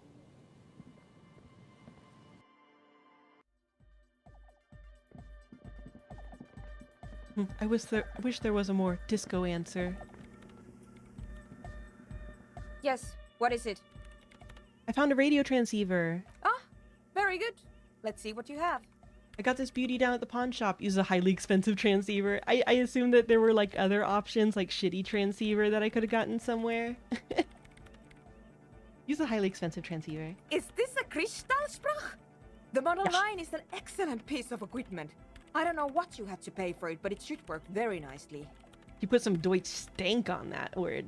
It's not often that she allows herself to be awed, but the way she holds the crystal sprach reminds you of someone receiving a precious gift. I believe that means we're I'm ready so glad to I get got all that started. money from that guy made I of light. should warn you, once we begin setting up this antenna, we'll need to see the whole process through. There won't be any second chances, any do-overs. You understand? So if there's anything you'd like to get in order before we depart, I suggest you do it now. Hang on, I need some time That's to repair. fine. Return to me when you're ready. You might want to quick save now. Are there any stats that I should try to increase? Maybe like rhetoric or some shit? Let's see. I want that. Hell yeah, hot stuff.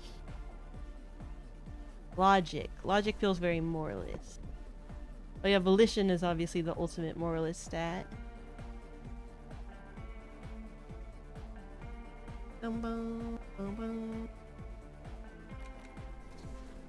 Empathy, empathy. Was there a hat that doesn't have any minuses that I can wear? No. Oh yeah, there's this. I'll wear that.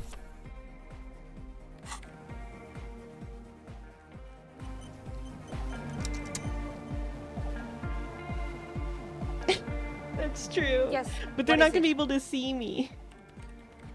But that's still my favorite item description of that hat, giving you +1 logic. Very logical for a cop to wear this. I'm ready now. Let's contact Archer. Very good. If you'll help me with some of this equipment then. Back across the water lab. At least we are getting our exercise in today. Oh, If you'll please carry that amplifier, officer. he gestures And to if the you'll lieutenant. take that spool of cable, we should be able to move it all in one trip. Oh, cut.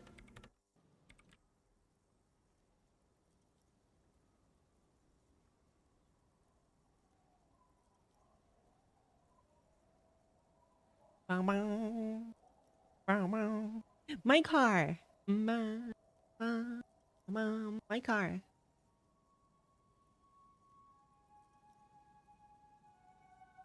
Gets to help. Holy shit, we got busy.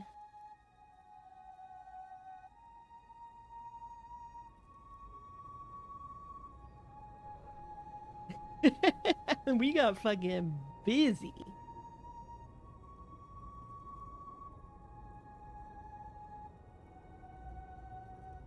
Whoa. Whoa. Powerful staff. And now if you'll just connect that here. It's done. I believe we are ready. The lieutenant wipes his brow. We're ready to try at least. Please put on these headphones. There should be 2 extra sets. I've configured the channels so that only your microphone is set to broadcast, officer. We'll all be able to listen, but anyone we reach will only hear your voice. Thank goodness. You will need to transmit your connection request while I attempt to locate the warship's public frequency. You will likely encounter some interference, but it's important to keep transmitting your request until you're acknowledged. Ready? Yes. Good.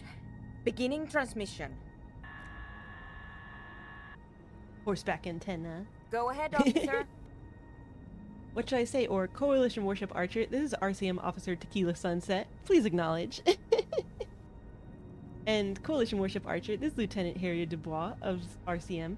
Please acknowledge. I don't remember. I mean, obviously we helped her with the whole church thing.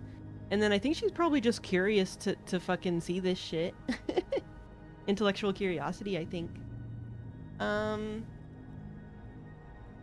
This is Tequila Sunset.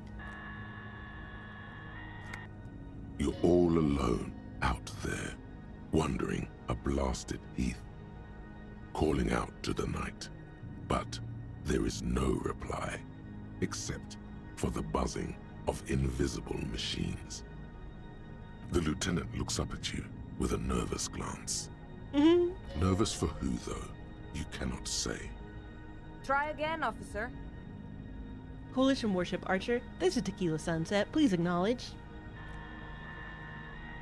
Perhaps you're simply imagining it, but it seems as though you're learning to pull apart the fibers of this auditory felt. You focus on one strand in particular, one that sounds very nearly human. Nein, Liebling, das lasse ich nicht zu. Wie kannst du unseren Jungen bloß auf einen dieser Dinger nach Bredefort schicken? Hallo? Ich bin Tequila Sunset? Hello, Archer? Do you acknowledge? Marianne, mir erzählt, dass Oscar nicht mehr seit er auf einem Luftschiff aus Grad zurückgekommen ist. Zelda. Halten ihn die Oh, his self. Psychologen für vollkommen normal. Aber sie hat das Gefühl, seit seiner Rückkehr mit einem Fremden zusammenzuleben. You can't make out a word of this gibberish. How rude. What does this remind me of? I can't understand a word of this gibberish. What's going on? Keep listening. What does this remind me of? The rustling of dry autumn leaves, waves breaking at a distance, 1,000 wings beating at once. It reminds me of high school. I can't what's going on? Liebling, bitte. Er ist unser einziges Kind. Er kann auch nächstes Jahr zur Akademie gehen. Wait. Please, my love. He's, only child. He can dock out. Next year, he can go to school. It's crosstalk. In all likelihood, they can't hear you. You have to keep trying until we get a signal through. Oh, right, one sec. Coalition Warship Archer, this is Tequila Sunset. If you're there, Archer, please acknowledge. Again? Coalition Warship Archer, this is Tequila Sunset. Do you acknowledge? It's cold now. Kim, don't clog my connection. Or, what are you talking about, Kim? It's perfectly nice out. Kim, don't clog... what are you talking about? It's perfectly nice out. I didn't say anything, Detective. Oh? Someone has been maintaining it. The wiring has been repaired. An uncomfortable silence falls over the connection. It's been a long winter. Long and cold. Are you going to tell me you didn't say that either? Maybe it's your twin brother? Are you going to tell me you didn't say that either? I promise you I didn't. Is this the Even pail? though it certainly sounds like me. Yeah, that's what I'm wondering. What's happening? I can't say with certainty, but it sounds very much like entroponetic crosstalk. It happens sometimes when sending transmissions across long stretches Cool. of pale. Ah, yes, of course. That must be it. Wow, whew, that makes me feel much better. Outwardly, they both exude calm, but there's something disturbing about this thought to both of them. Natürlich halten ihn die Psychologen für vollkommen normal. Roy said this transceiver came with some kind of signal purifier. Maybe we should turn that on? Or maybe we should try again later? Or, so what can you do about it? Signal purifier? Ah, very good thinking. I'll engage it now. You just didn't... Someone has been maintaining it. Lieutenant's voice suddenly grows faint and distant, as though he were speaking from a passing motor carriage. Oh wait, but I want to hear more. Ah, that's so cool. That's much better. Please, try again. It's like, is that something that he said at some point, or not, or will say, or could have said in another reality? Coalition Warship Archer, do you acknowledge this is Tequila Sunset? Where's she back? Are you there, Tequila Sunset? Please acknowledge. Archer, this is Tequila Sunset. Can you hear me? Damn! Even with the crosstalk suppressed, the signal is still very weak. What can we do? I did not expect simply locating the signal to be so difficult. It appears to be concentrating very intently. We must consider several variables. Local entroponetic conditions, the sophistication of our transceiver, the quality of our connections, and the physics of our antenna itself. Local intraplanetic conditions is interesting. That makes it sound like, you know, like there's some kind of vibe related to the pale around at all times. Fortunately, we have a more than adequate transceiver, so I do not believe it is causing any problems. Hell yeah, we do. And we're also unlikely to change our local entroponetic conditions. So, the next step is to thoroughly inspect our connections. I saw our connections in the cutscene and it looked like they were all real good and stable. How am I supposed to inspect the connections? You need to climb up there and look at them for yourself. She stares at you as though it were obvious. Her hand gestures to the colorful cables dangling from the horse's forehooves. But you don't have the technical expertise. Someone has been maintaining it. Something about this setup seems dimly familiar. But you'll be damned if you know what you're supposed to do about it. Images of your body smashed against the pavement flood your mind.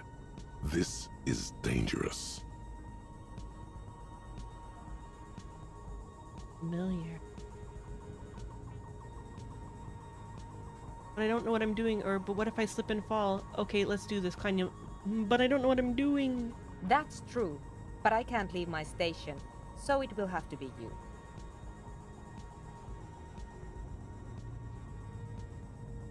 Okay, let's do this.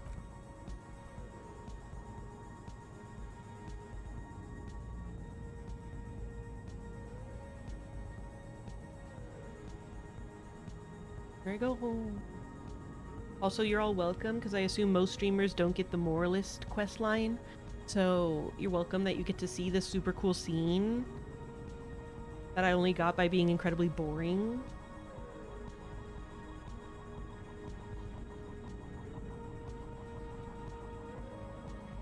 Maybe. Your gloves give you a solid grip on the metal bar. This feels pleasingly familiar. My glove's so good. You don't exactly cut a lithesome figure, but after several moments of scrambling, you manage to hoist yourself atop the monument. Hell yeah. Chekhov's gloves. Yeah, put your butt in his face.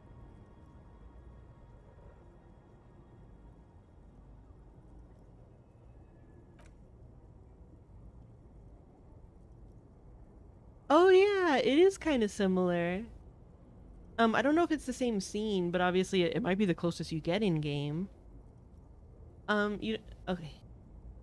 That performance was frankly an embarrassment. That was pretty bad. I hope nobody saw it. No, I'm not gonna think that. Examine the connections. The connection itself is nothing. We got more up than here. a That little itself braid is of fucking exposed impressive, wire bitch. wrapped about the hoof of the horse. A copper fetter, it cannot slip. That's interesting. I wonder like how many checks were going on there or what could have happened. The whole monument is covered in a thin but durable layer of oil and grime. It's obvious no one has cleaned it in years. Continue. Well, do you see anything? The whole statue's covered in weird oils. I don't think it's good for the connections. Damn, I was afraid of that. And I didn't bring any solvents with me. How foolish. This is Sparks. Short of changing the shape of the antenna, I'm not sure what else we can do from here. And the lorries are all jammed together, so that's unlikely to happen. I just have to hold a bottle up to the sky, like in the thing. How do we change the shape of the antenna? What do you mean? You adjust the antenna manually, with your hand. What would changing the shape of the antenna do? Ideally, narrow the receiving mode so that we can isolate the warship signal and eliminate the crosstalk. But if you don't know what you're doing, of course you could just make it worse. I'm afraid we're out of alternatives. You're just going to have to go for it. You gotta vibe it out. She's right. The responsibility is yours, and yours alone. There's no turning back now. The object prejudice. No, it's not true. But solid grip, signal purifier engaged. Eye for sculpture. Eye for sculpture. Look at Felipe III. Look at the horse. Look up. I'm gonna look at that Hans. This faithful steed is in nearly as poor a condition as its rider. Look at Felipe III. You are face to face with Philip III. The Bronze King looks toward the west. Something about his features seems bizarrely distorted. Not intentionally. It's a matter of perspective. The king was never meant to be seen from such an angle as you've attained. Look up. A clear sky. The kind of day where anything might happen. Across the river, you can see Coalition warship Archer tracing its gradual circuit above Revachol East. I need to know if looking down will give me a minus. I mean, I guess it doesn't matter much because my chance is only 17%. No. No.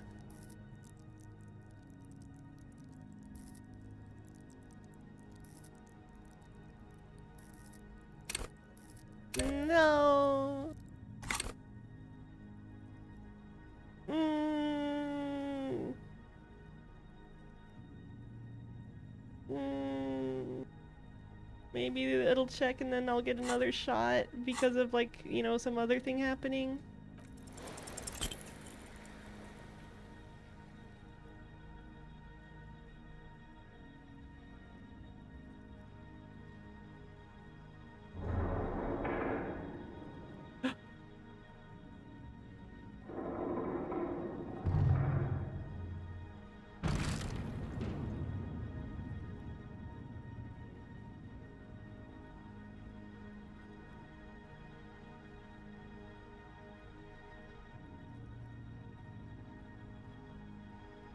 But it turns out to be for the best because the horse was interfering. Broken hunk of metal to clatter to the ground. It wasn't clear to you it did anything anyway. Nein, Liebling. Oh, my love. What are you doing? The connection is even worse now. This is extremely unprofessional. That piece of junk didn't even work. Or, I'm sorry, I was trying to do good. Or, it's not my fault the statue broke. I'm sorry. But you didn't. You made things worse. She's right. This was your responsibility. Damn it. I'm going to push the power supply. I doubt it will last more than a few minutes, so you'd better make them count. A maelstrom of sound, swirling and swirling around an invisible point. It's mounting. Mounting. Nicht mehr derselbe ist, seit auf einem Luftschiff aus Graz zurückgekommen ist. Officer Sunset, please respond. It's too much. Your eardrums are throbbing, about to burst. A long winter, long and cold. Don't fucking start repeating your weird ghost pale self. And then, nothing. Try it now. Coalition warship Archer, this is RCM Officer Tequila Sunset. Please acknowledge. This is Warship Archer. Whoa. We are acknowledging and accepting you.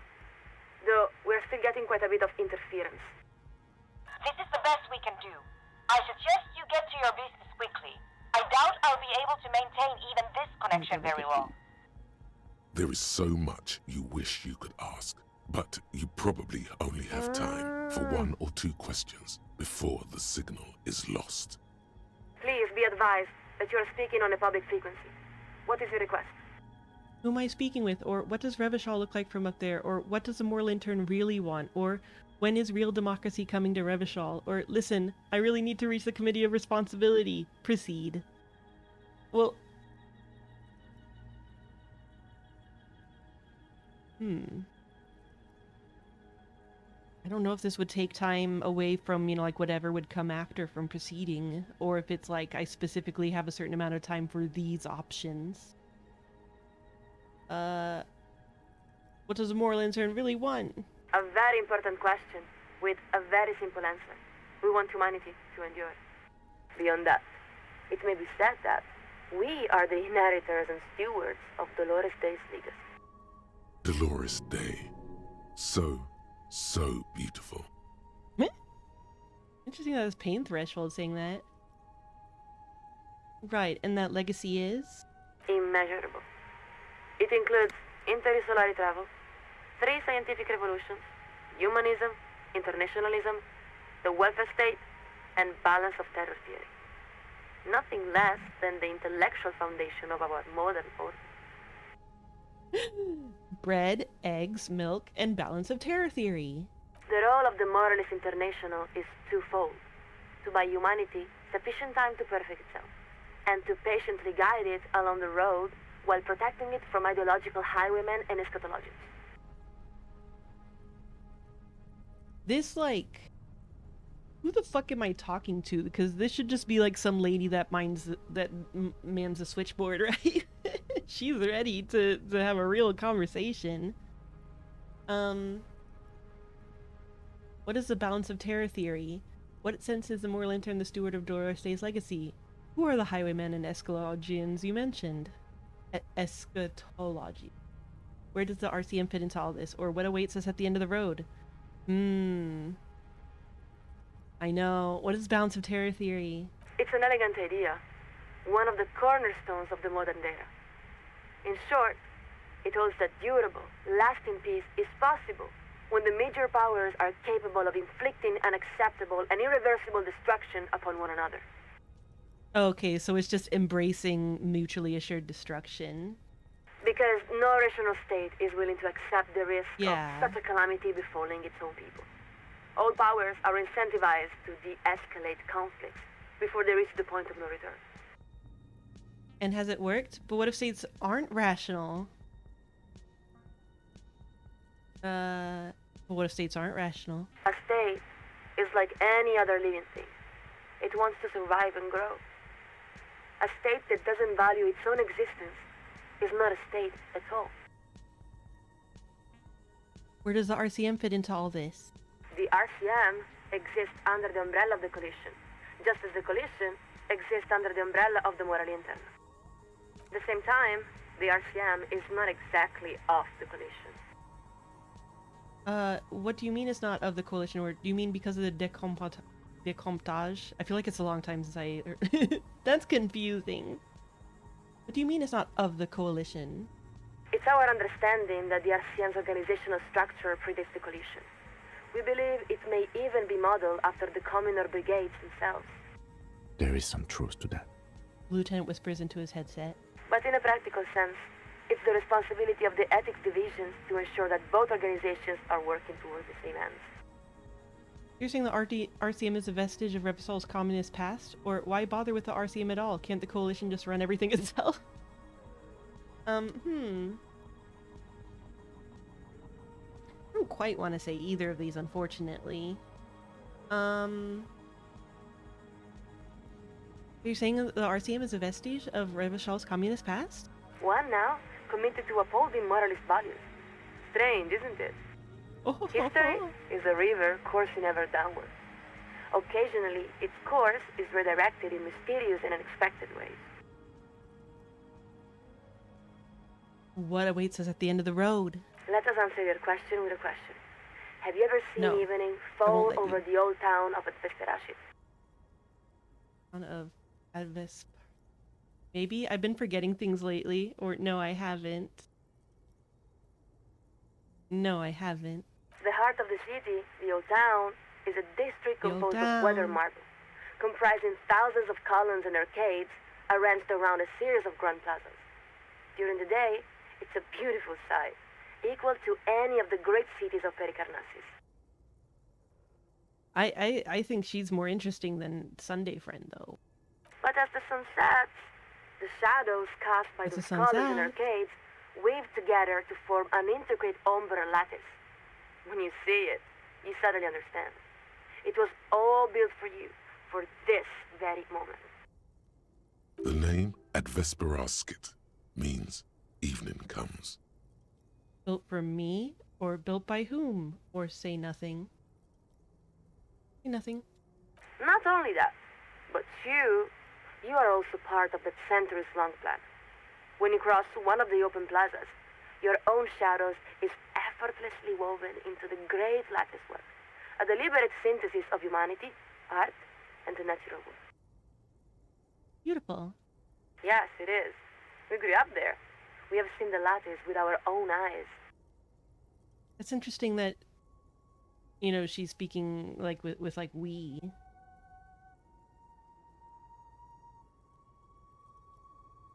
I wonder if like the people on the airship are just so, you know, like we are all of one mind and enlightened that they consider themselves, you know, like basically like a collective entity or something. Where is Advesparis exactly? In Messina, of course. Not only was it the site of Dolores Day's crowning, it was also one of the great cities of the Dolorian era, a glorious expression of humanity's highest potential. Of course, such a city does not spring from nowhere, nor does it endure without effort. Its construction was the work of many generations, and its preservation is an equally monumental responsibility.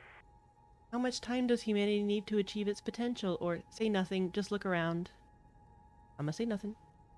The wind is pulling at the giant tarps that cover the blasted facade of the Capeside apartments. A moment of hissing static as the conversation lulls. Officer Sunset, are you still there? I'm not joking, officer. I'll only be able to hold the thing signal open for a few more moments. What you came here to ask it now. Is everything alright? Listen, I really need to reach the Committee of Responsibility. Acknowledged. To reach the committee, all you need to do is fill out the appropriate request form and submit it to the Liaison for Public Affairs. If the liaison accepts your request, you will be invited to address the committee at their next quarterly public hearing. We believe the next hearing is scheduled for July. She seems very satisfied by this answer. What if I need to reach the committee a bit sooner? Or actually, I was hoping you could patch me through to the committee directly, or convince her you need to address the committee. +2, clean and sober. +2, discovered a strange anomaly. +1, not boring, normal. -1, history of prank calls. -1, superstar's ego. -1, won't let the past go. Oh, that's interesting.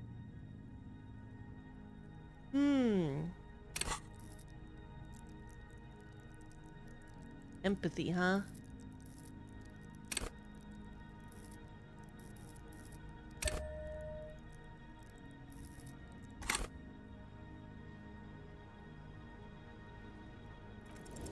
What part of need to reach the committee doesn't she understand? Time to lay it all out. You aren't listening. I've got an urgent personal matter to discuss with the committee.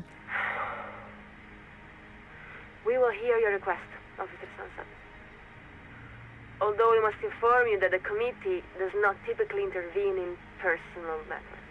That's only because they haven't heard about your problems yet.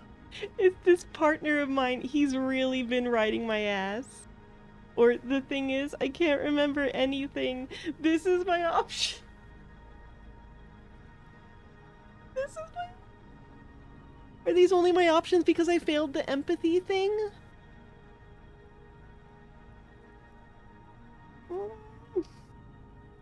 I want to tell them about the hole.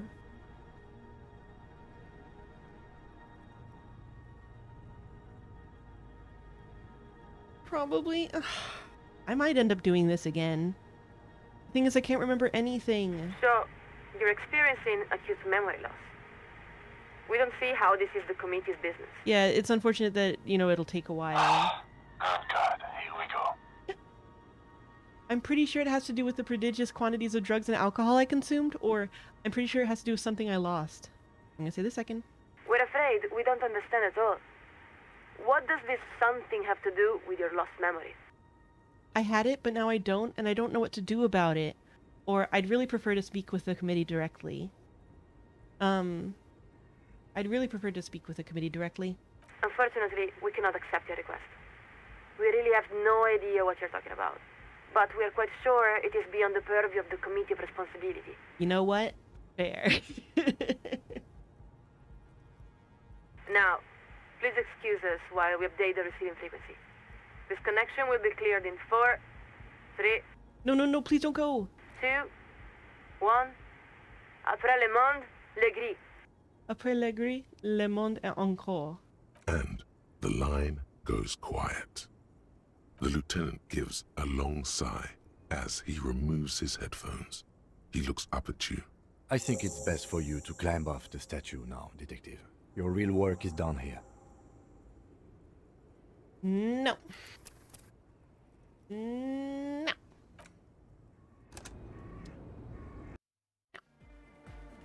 Okay. Interfacing, physical instrument, empathy.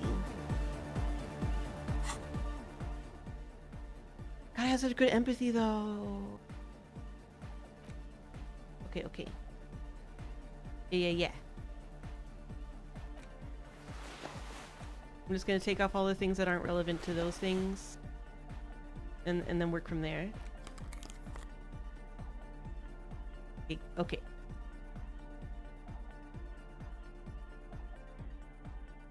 That's right, I do have empathy shoes. Yeah. Okay, and then Pam, composure, kingdom of conscience. Oh yeah, that should help. And then sure. Spicy. Logic. -1 empathy, absolutely not. Oh yeah, physical instrument. Spicy. And then jacket. Can't you sort these by slot at least? Empathy. That's the most important check. Even though, you know, it might still not do a lot. Who knows? And then hat. Oh, wait, I had one more. Oh, yeah, this hat. Reaction speed -1 rhetoric. Nah. Oh, this one. +2 logic, -1 perception. Eh. Alright, glasses.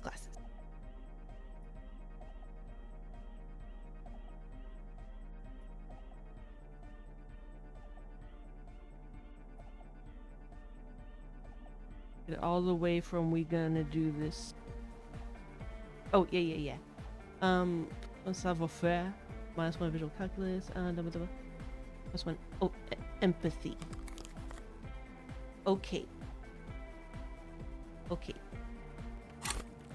And you know what? My physical instrument shit. I'm just gonna go ahead and level it.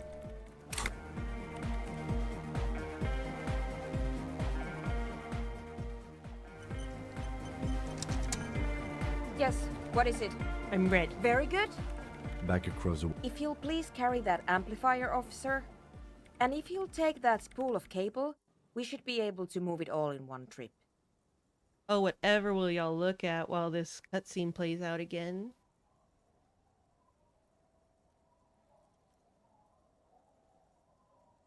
Yeah, because I don't think I can, like, skip it.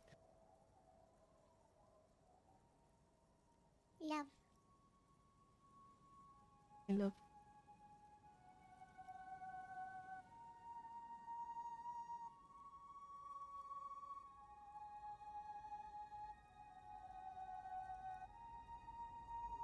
But the mutually assured destruction thing is interesting just because, like, I don't think we know to what extent that's the case here in this world. Obviously, we haven't heard about nukes. We don't know if the Pale is somehow a form of that.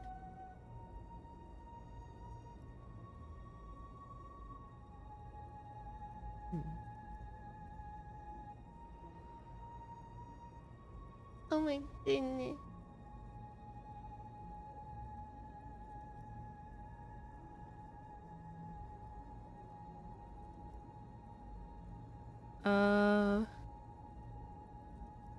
No, yeah, that's interesting. It's interesting that they're just like, no, we like it actually. Oh, thank goodness. What? I think something's wrong.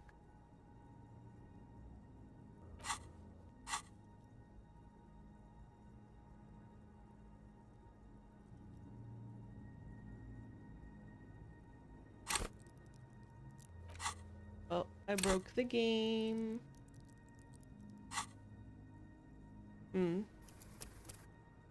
That was just too powerful.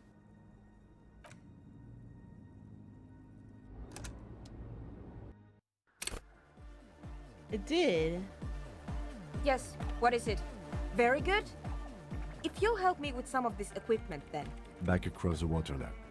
At least we are getting... If you'll please carry that amplifier, officer. I'm sorry if I failed to scroll down as much as I needed to or something. But it was like, it was going... Yeah, okay. If that happens again, we'll check. In the meantime, look at baby.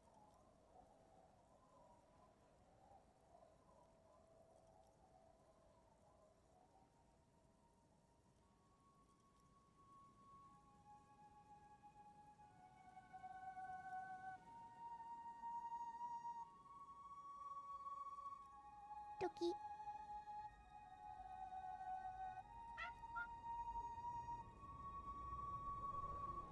I do think this whole thing is very cool. It's interesting that you get to this by a fucking joke ass I want to assign law responsibility thing. Okay.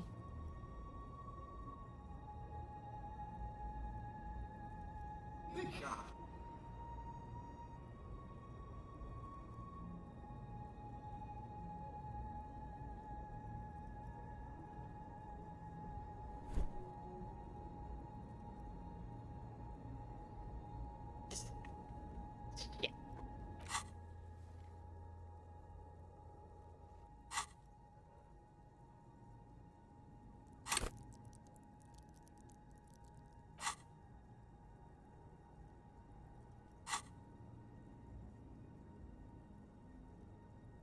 I mean, I'm gonna close the game and reopen it.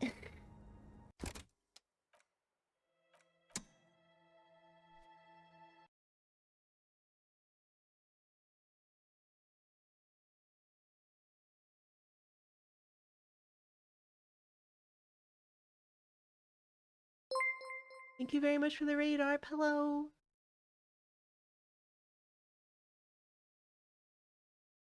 Alright, I will do that. No, but remember the first time we went into it, we could hear her dialogue going over the blackness, I thought. I don't know. But in any case...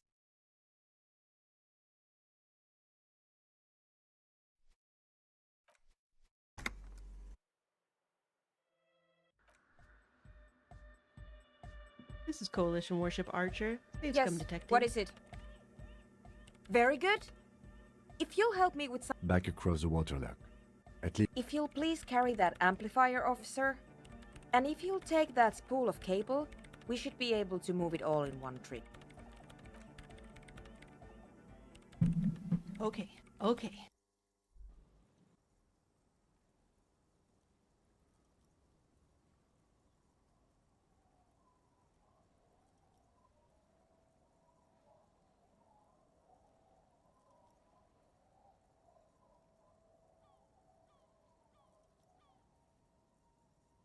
I did try that, but maybe I was just pressing enter.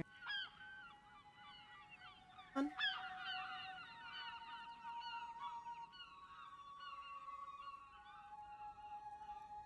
Can you...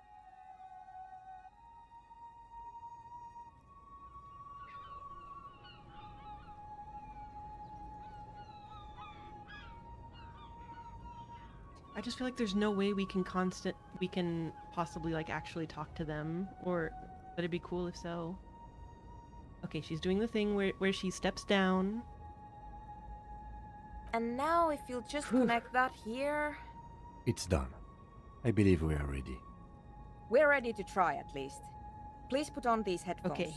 There should be 2 extra sets. You will need to transmit your connection request while I attempt to locate the warship's... I'm ready. Good. Go ahead, officer. Coalition Warship Archer, this is Lieutenant Harrier Dubois of the RCM. Please acknowledge, this is a much more boring and thus appropriate option. You're all alone out there. The lieutenant looks up at you. Nervous for who, though? You cannot... Try again, officer. Coalition Warship Archer, this is Lieutenant Dubois. Please acknowledge. Perhaps you're simply imagining it, but... Nein, Liebling, das lasse ich nicht zu. Hello, Archer, do you acknowledge? Marianne, mir empfiehlt, dass Oscar nicht mehr... You can't make out a word of this gibberish.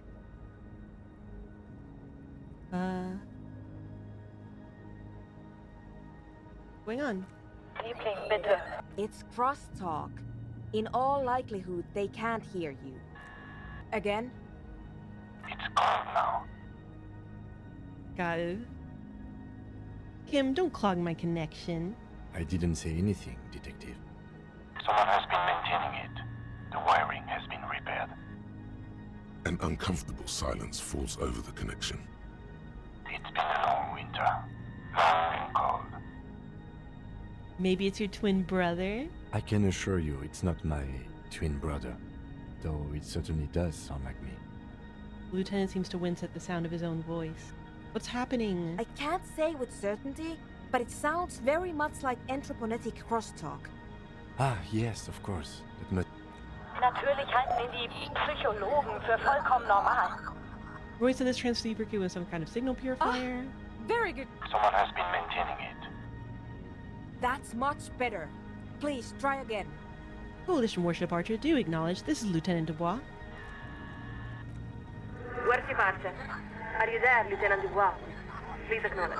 Archer, this is Lieutenant Dubois. Can you hear me? Damn! Even with the crosstalk suppressed, the signal is... What can we do? I did not expect... We must consider several of their fortunate... And we're also unlikely to change our local... How am I supposed to inspect the connections? You need to climb... But you... Someone has been maintaining it. Something about this setup seems dimly familiar. But you'll be damned. if you know what you're supposed to do. Oh, I just now realized when you said he said the thing, you mean that Kim said the thing that the pale Kim had said. Images of your body smashed against the pavement flood your mind. This is dangerous.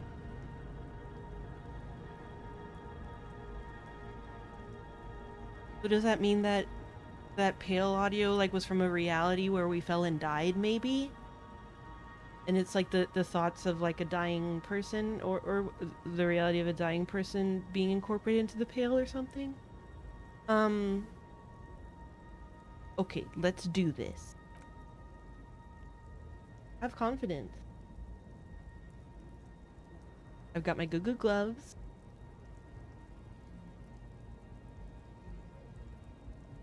Okay, look at me climbing so fucking good. Very powerful monkey man.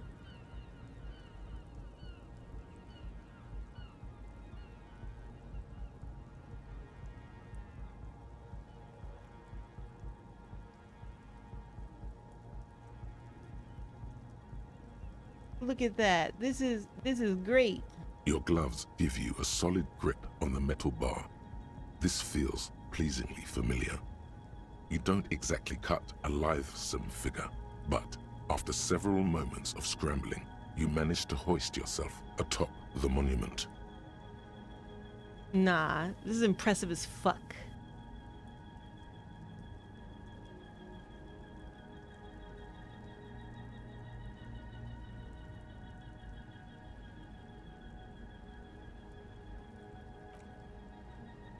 You somewhat don't quite hit the hitbox with your feet. It's very embarrassing. That performance was frankly an embarrassment. That was pretty bad. I hope nobody saw it or examine the connections. The connection itself is nothing more than the whole monument is covered in a thin... Well, do you see anything? The whole statue's covered in weird oils. Damn. I was short of changing the shape of the antenna. I'm not sure what else we can do from here. And the How do we change it? What would changing the shape of it do? She's right. The responsibility is yours, and yours alone. There's no turning back now. It's too hard. Hard.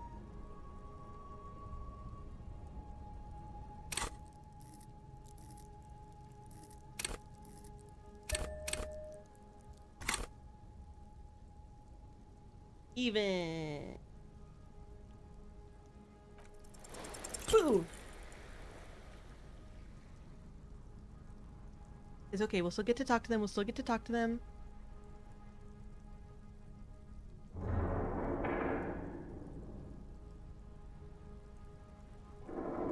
Yeah, I thought physical instrument might affect the climbing and it was some kind of like invisible check. And you would like do a better climb and not get hurt if it was, if you did it, you passed.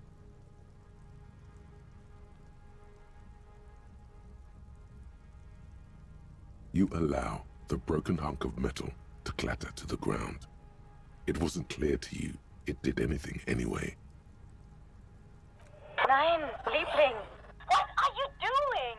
The connection is even worse now. This is extremely unprofessional. Unprofessional. The piece of junk didn't even work. That is because you broke it. Things stop working when you break them. Or did you not know that? She's right. This was your responsibility. Responsibility. Damn it. I'm going to push the power supply. I doubt it will last more. A maelstrom. It's too much. Your eardrums are throbbing, about to burst. A long winter, long and cold. And then, nothing. Try it now. Foolish and Worship Archer, this is Lieutenant Harry Dubois of the RCM. Please acknowledge. This is Worship Archer. You can ask them about We something are else now. acknowledging and accepting you. Though we're still getting quite a bit of interference. This is the best we can do. I suggest you get to your business quickly. I doubt I'll be able to maintain even this connection. There is so much you wish. Please be advised that you are speaking on a public frequency. What is your request? Who am I speaking with? You are currently speaking with Coalition Worship Archer. flagship of Insurcom forces in Revachol.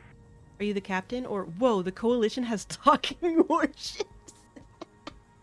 Or, sure, but who are you? I need to know your name.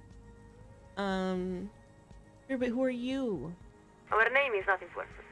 All you need to know is that we hold the position of second signaler aboard the Elysium. You really don't have the faintest guess what her name could be. You were never very good at this sort of thing. Godly. So if you succeeded, you would have, like, guessed what her actual name is.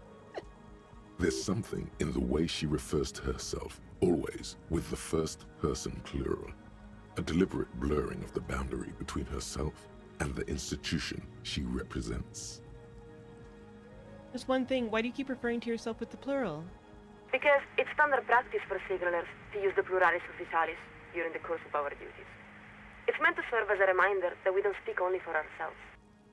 For instance, as second signaler, we represent Coalition Morsiparsa, which in turn represents Insurcom and the Coalition more generally. Yeah, which so in sounds turn about like what I was represents thinking. the Moralist International, which itself represents the interests of 1.2 billion people across the world. Meaning, she's the voice of all those living souls. When I'm talking to you, it's like I'm talking to all of humanity, or sounds like kind of a hard job. Or that sounds like an awesome responsibility. I don't know which kind of awesome I mean here. Well, I didn't vote for it. Hashtag not my second signaler. I wonder what she'll say to this. When I'm talking to you, it's like I'm talking to all of humanity? No, of course not. There are many nations outside the Moral Inter's umbrella, in Seoul, Samara, and elsewhere. At most, you might say the Moral Inter represents between a quarter and a third of humanity. It's interesting that she doesn't deny the idea that talking to her is basically like talking to all of the moral intern. Perhaps you could say that we represent the interests and hopes of a great many people.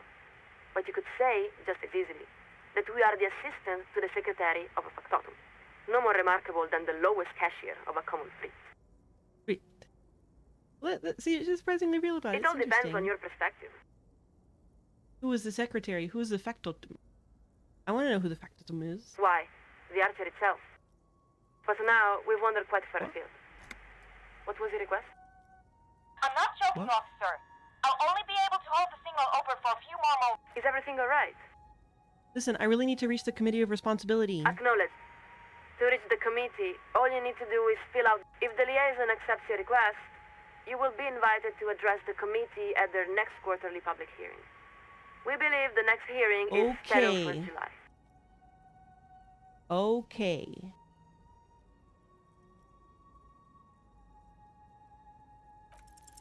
This isn't about you. Not really. It may have been at a certain point. But you've let go of that perspective. This is about your responsibility to all of Revachol. I like it. Now, take a deep breath. Look upward. You don't have to bear the burden alone. Listen to me. The situation in Martinez is a powder keg. If the Coalition doesn't intervene, many people will die. Oh, interesting. What? How do you know this? I've uncovered things in the course of my investigation that lead me to believe we're headed to a violent confrontation between the Union and Wild Pines. Or things are really bad down here, like really bad. Or, damn it, there's no time to explain. You better write this down. Oh. Okay. Nyum, nyum. Hell yeah. I knocked that shit out of the park. Say the first thing. Lieutenant Dubois, this is a very serious claim. Please describe the situation as succinctly as possible. There's papers rustling in the background. She's clearing her desk, preparing to take notes. There, you've wedged your foot in the door. Now, if you can show the Coalition how much they're needed, they'll have no choice but to intervene. You have the facts. Just lay them out beneath the cold light of reason. The Wild Pines has recently lost control of a paramilitary death squad called Crenel. Oh yeah, we were also talking about that in the Discord, how that kind of complicates things in a weird way, because Crenel hasn't they're like not really working for Wild Pines, but like a lot of times in these conversations people act like they are still doing what Wild Pines wants. But it seems like the whole situation is like very ambiguous, you know? The Wild Pines has recently lost control of a paramilitary death squad called Cornell. Please continue. We're listening. You can hear her furiously scribbling notes. What's more, I believe the Union has been trying to escalate the situation so that they can seize control of the entire harbor. Well, I mean, mostly just Everard. And while the Union's demands for worker control of corporate boards seem completely unworkable, or I've also uncovered evidence the Union may also be orchestrating a takeover of a local fishing village. Oh, yeah, take this, Everard. We have it. Is there anything else the committee should know? You hear the sound of her pen scratching against paper. Detective, before you answer that, I urge you to weigh your words extremely carefully. The lieutenant is afraid you're going to say something too outre. Yes, I've also discovered an entropinetic phenomenon here in Martinez. Or, no, those are the facts as I have them.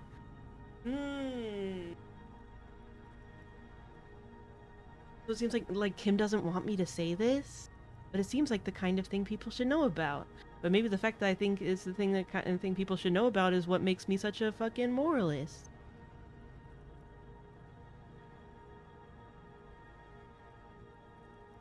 Yes, I've also discovered an entropinetic phenomenon here in Martinez.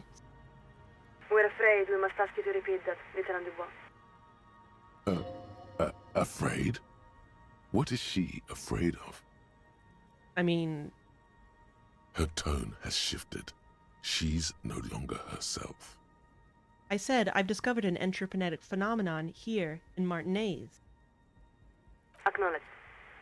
Listen very carefully, Lieutenant. We're going to ask you a series of questions. It is imperative that you answer as directly and truthfully as you can. Do you understand? Yes. Good. First question. Are you currently in the vicinity of Surragli, the North Arcade Islands, or near Pale Offshore Platform in Sulindico? I wonder if those were places that also had churches or, you know, like otherwise have known things that are just like this one. I've never heard of any of those places, or no, I'm in Martinez. I can say, no, I'm in Martinez. Very good.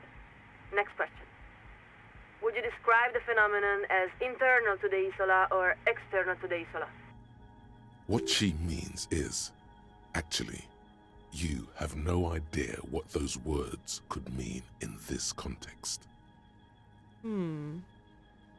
Shit, that was a failure. Whoa, impossible 20. Fuck. I want to say, yeah, I want to say that internal is like if something, you know, like pops up suddenly in the middle of like otherwise normal space.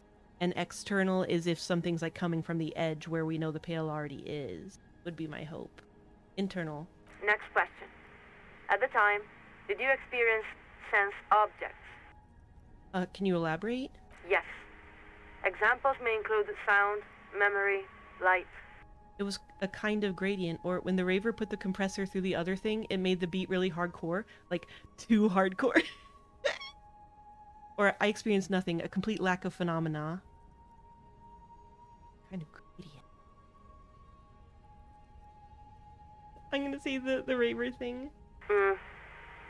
Let's go on. Final question. Were you alone?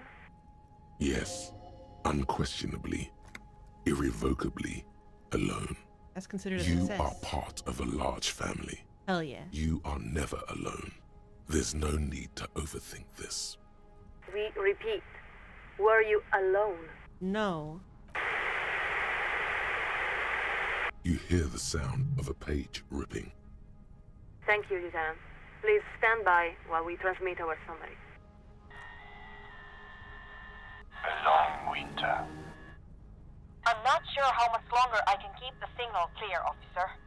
You have to, Suna, just a little longer. Lieutenant Dubois, this is Collision Warship Archer. Please acknowledge. Archer, I can't hold on much longer. Thank you for standing by. We are authorized to report the Committee of Responsibility for Revachol has acknowledged and accepted your request. They would like you to address your matter to the committee directly, as their earliest convenience. When is that? Or just tell me where to meet them. Or when is that? I'm kind of in the middle of a murder investigation. When is that? Subito. Collision Shuttle Laurel is setting a course for your position. They will arrive momentarily. Stand by. To the southwest, one of the smaller aerostatics that hover above the city breaks from its holding pattern. Coalition Shuttle Laurel begins executing a slow turn, drawn by an invisible wire. I thought the end to this quest might be like just them being like, we will yes, this is all very serious and we will take care of this in 20 months or something like that, you know. So, they're really coming. The lieutenant adjusts his microphone and slowly looks up toward you. Yeah. Well, what now? What do you mean? You've accomplished your side task. You've contacted Coalition Warship Archer. I suppose what I'm asking is whether we are about to lose you to the moral intern. Kim, have you ever considered that maybe our case isn't that important? Or Kim, I'm tired of feeling like I don't have any normal, reasonable options. Or, but I'm afraid, Kim. Oh no. Okay, now we're back to joke moralism. Huh. This is a toughie.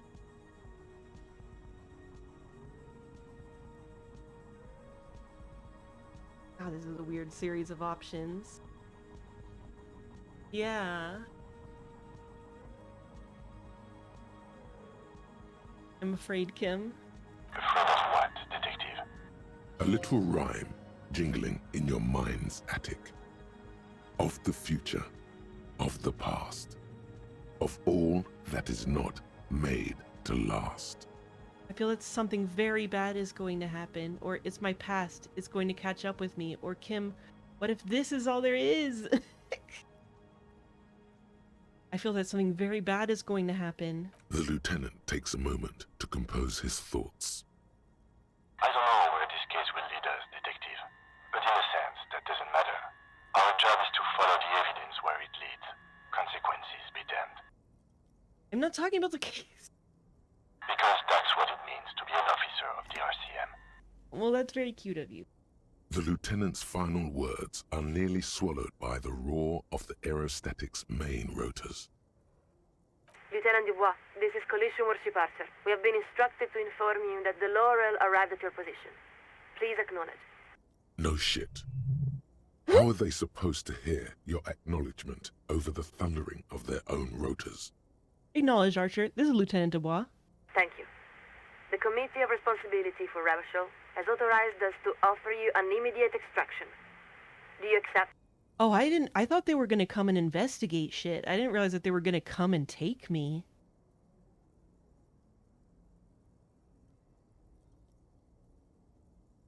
Hold on, I have a few questions first, or look around one last time, or I accept, Archer, get me out of here, board the aerostatic.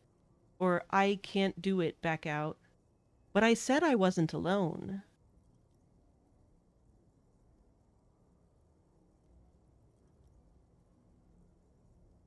I wonder if I said I was alone, if they would have just, like, shot me. Hold on, I have a few questions first. We are far past that point, Lieutenant. There is only one question now. Are you ready, or are you not?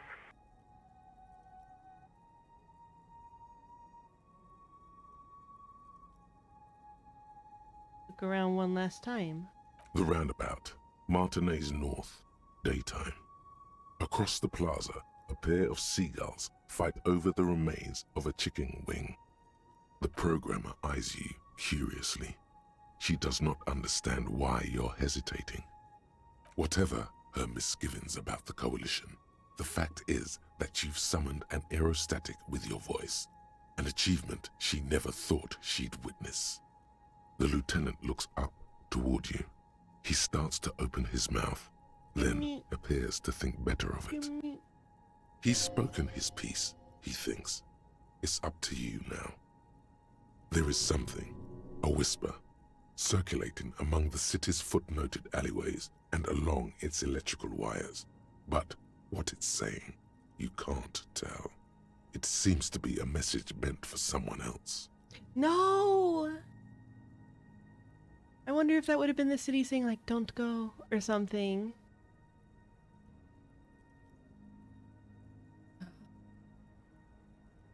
Like, I kind of want to see if this is, like, an alternate ending. I want to see how it shakes out. I accept, Archer. Get me out of here. Acknowledged. Laurel has initiated the extraction procedure. Stand by. Marianne hat mir erzählt, dass Oscar nicht mehr derselbe ist, seit auf einem Lufttypen zurückge... Weeks later, no answers about extracted cop. The condition and whereabouts of an RCM officer extracted by a coalition aerostatic 2 weeks ago remain unknown.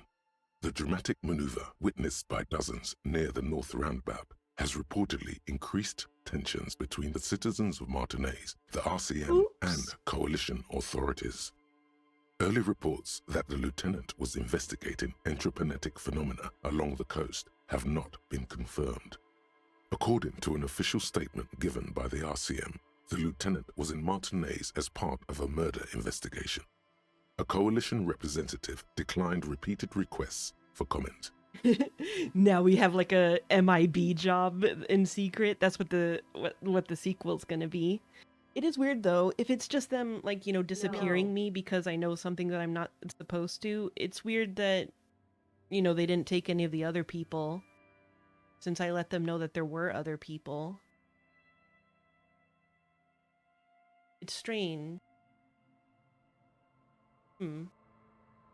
But I mean, I guess they are like cartoon evil in some way, possibly, so like, you know... Huh. Oh, alternate ending.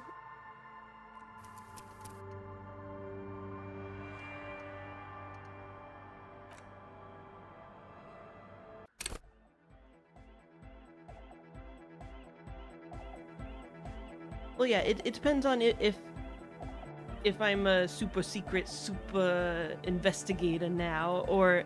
But, you know, I feel like the implication is more that they just disappeared you. Yes, what is it? Very good. I mean, we still have to go through some version of this. If you'll please carry that amplifier, officer. And if you'll take that spool of cable, we should be able to move it all in one trip.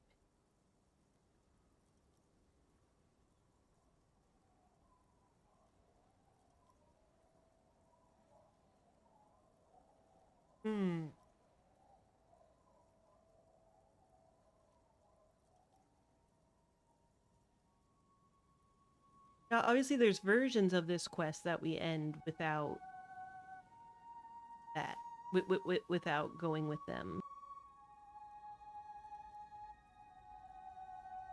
We had to pass that check to get disappeared.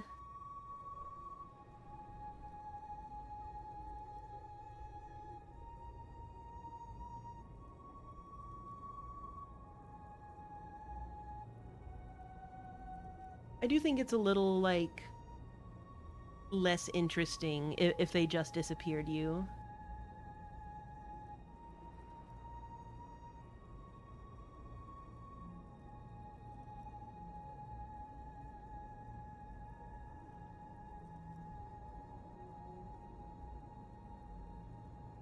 And now if you'll just connect that here... It's done. We're ready to try at least. Please put on these headphones. There should be thematically, the idea that, like, the channels so that you will need to transmit, you know, becoming like a successful moral intern means just getting disappeared, you know, like killed off screen or whatever, isn't very great. But it's important to keep transmitting your request until you're or, you know, like, it's kind of unsatisfying. Ready? It's like they suddenly make the moral intern seem a lot more interesting, and then it's like, eh, they just killed you. That doesn't seem, you know, like, super satisfying as a thematic end to that. Yes. Good. Go ahead, officer. Well, I am back to being Tequila Sunset. You're all alone out there. The lieutenant looks up at you with a nervous for who, though, you cannot say.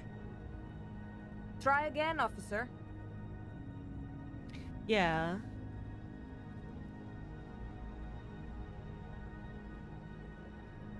Well, of course, Patsy Vaticles. They clearly have like some kind of system in place for taking in information about this kind of phenomenon and dealing with it in some way. Coalition Worship Archer. Perhaps you're... Nein, Liebling, das lasse ich nicht zu. Yeah, they took that very fucking seriously. You can't make out a My hope word is that they of take it this so gibberish. seriously that they won't just fucking kill anyone who mentions it, you know? Hopefully Harry was just lost to like the collective entity that is the moral intern. That's what I choose to believe because I think that's more interesting. The rustling of dry autumn leaves, waves breaking at a distance, 1,000 wings beating at once. Went on. It's crossed again. It's cold now. Are you talking about Kim? I didn't say it. Someone has... An It's been a long winter. I promise you I can't. Ah, yes, of course. It must be it. Natürlich halten ihn die Psychologen für vollkommen normal. Hey Mark, yeah, we got 2 versions of this already. I wanted to redo it because I failed the empathy check and then I succeeded and the airship came and took me away forever. So now we have to do another version where we are not taken away forever.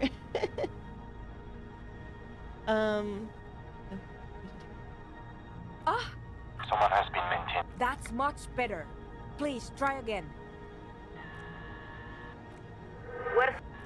Damn! I did not we must consider. Fortunately, I will ask. we have a more than adequate transceiver, so I Oh, do baby not believe butthole. it is Maybe causing cover any that shit problems. up. Is there, if you say no at the last minute like that, do they just take you anyway by force or whatnot? And we're also unlikely to change our local anthroponetic conditions. So, you need to climb up there and look. No? But you don't have... I would kind of like to Someone has try been that maintaining then. it. Something about this setup, images of your body smashed against the pavement, flood your mind. Okay, let's do this.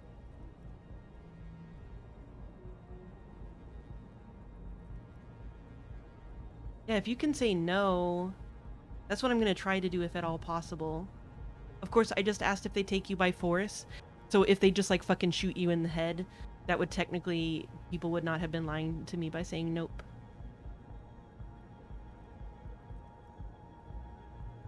Thank goodness.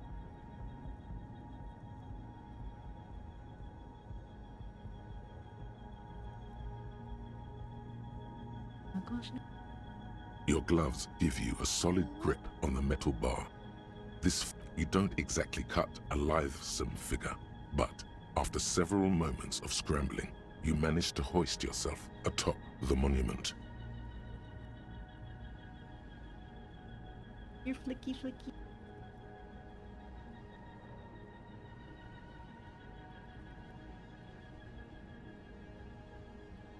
You're flick.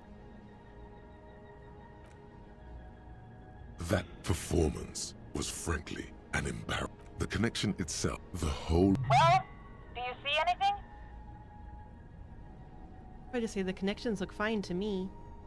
I sincerely doubt that's the case, but there's nothing I can do about it from down here. I should have cleaned them beforehand. How foolish. Short of changing the shape of the antenna, I'm not ideally...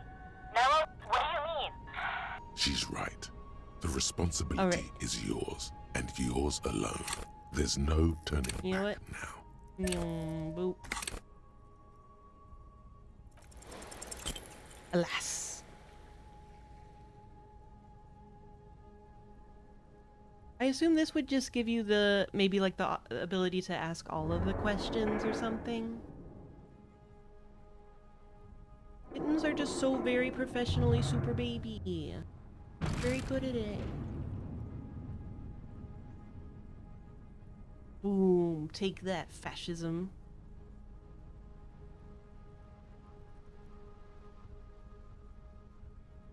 Oh, that's it? Whatever then.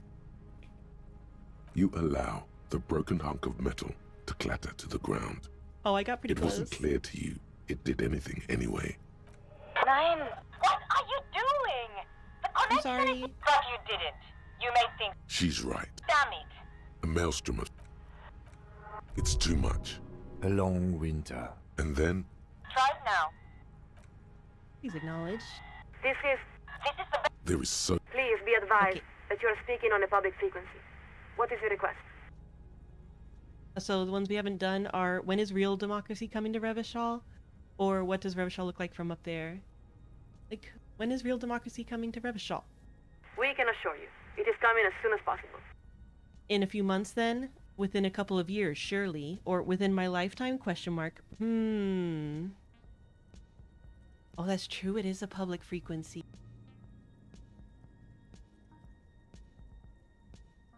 Cover your little butthole. Within my lifetime? Oh, most likely. Though, of course, it depends on the contingencies. Of course, you fucks. What do you mean contingencies? You must understand, the moral intern is responsible for ensuring the continuance and flourishing of mankind for the next 3,000 years. The planning division must account for a great many possible outcomes and chance events. Oh, interesting. No, yeah, that's interesting that it's specifically 3,000. Fortunately, we have contingency spreads to help guide our decision-making. Of course, there is no one spread that can reasonably account for all these possible events. But at least, we are able to prepare for the most likely eventualities. Wait, how do these contingency spreads actually work? Or so where does Revachol fit into these contingencies? How do these spreads actually work? It's not really our area of expertise, but we can try to explain. Picture a smooth hill made from fresh dirt. Now, if you stand atop this hill and pour a glass of water over it, what will happen? The dirt will get wet, or I won't have any water, or the water will run down the hill? Water will run down the hill? Precisamente. We know only that it will run down, but not what course it will take. If we place a rock in the water's path, will it divert to the left or to the right? We cannot say, but you know I'm we may thinking about predict which way Minecraft it here. might run in either event. That is the essence of the idea. You might also imagine these spreads as a kind of tree, with every juncture representing a different event, and every branch representing a different timeline. You're saying the moral intern uses contingency spreads to see the future? Not exactly. No one can know the future. But with contingency spreads, it is possible to predict what the future realities might reasonably look like. I don't know about pachinko. But we shouldn't overstate their importance. They are simply one of many tools used by the moral intern to set policy. So where does Revachol fit into these contingencies? That's impossible. Pachinko too exciting and random. It may be that Revachol has a great role to play, or no role at all. Whoa. That is the nature of contingencies. But didn't the Wild Pines representative say that Revachol would resolve history? It's interesting that Inland says the Wild Pines representative instead of Joyce. You must understand, when we speak of contingency spreads, we are talking about the most fantastically complex data visualization human beings are capable of producing, with thousands of events, from elections and wars to natural disaster or scientific miracles, and millions of possible outcomes. It may be the case that, under certain scenarios, Revachol is vitally important, as it was during the collision landings in '08. It may also be the case, in many other equally plausible scenarios, that Revachol is simply another once great city, like countless others throughout history. Revachol was founded to resolve history. It's the most important city in the world. Or look around. Yeah, this is definitely a place whose time has passed. Oh, I don't want to say either of these. But I do think one is a more interesting thing to say. Perhaps not. The world is full of great cities that have resolved the questions of their time. La Chère, Bradford, our own home of Advesperache. It's even possible the cities that will resolve the questions of the future have not been founded yet. I do like that she uses a lot of metaphors from her hometown. For this reason, responsibility for developing contingency spreads is only assigned to highly trained analysts working with advanced radio computers and a steady supply of drumming. Yeah, it's like a really big city-state. The Adversparsit, I believe that's just this person's hometown. Oh yeah, I guess it might be both. It is a country. It's a city-state. It is weird that they decided to conceptualize it as a city, because there's all those like sub-cities. It seems like you could have just made it It seems like you could have made it like Revachal's the country and the other things are cities.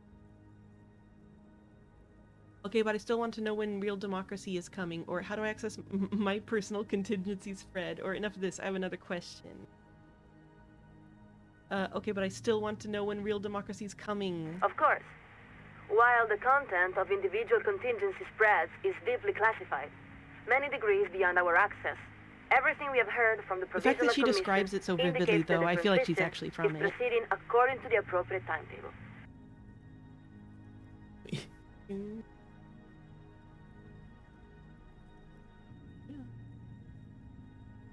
Does that mean democracy is here? Look around. But what if some people want democracy to come faster?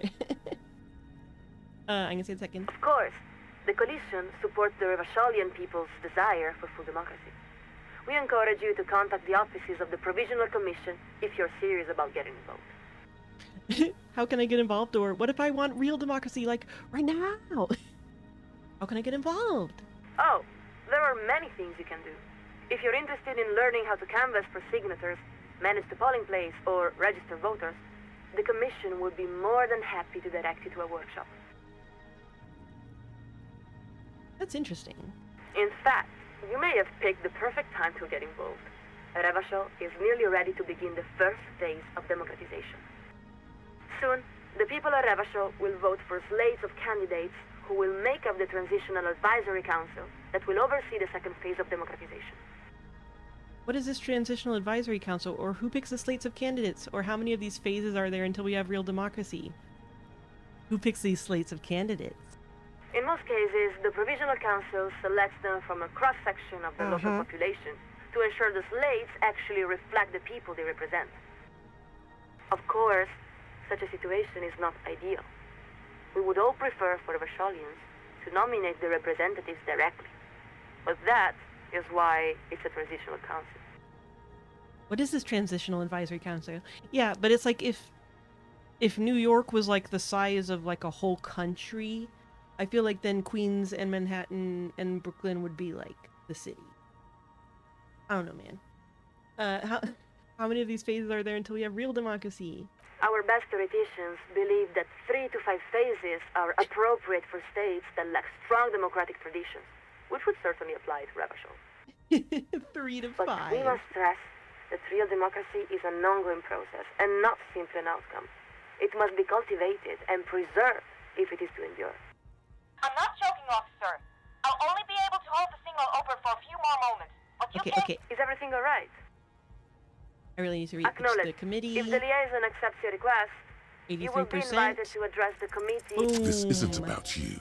Not really. Now, Listen. What? How do you know this? I'm uncovering things, of course, my investigation. Oh yeah, there's so many things I'm curious about, because I'm curious about if I tell them about the anomaly and then refuse to go, and I'm curious about if I don't tell them about the anomaly and I just leave the impression that there's this whole fucking problem. And I wanna know.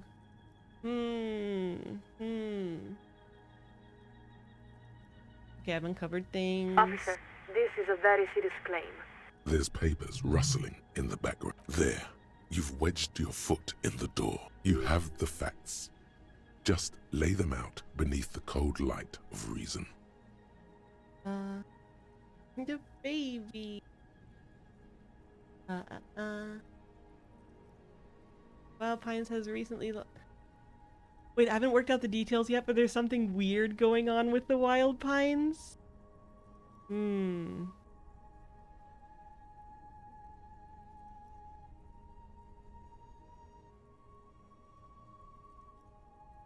Yeah,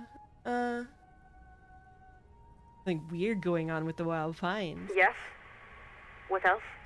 You can hear her impatiently tapping her pen against the metal desk. What's more, I believe the Union has been trying to escalate the situation so that they can seize control of the Tyler Harbor.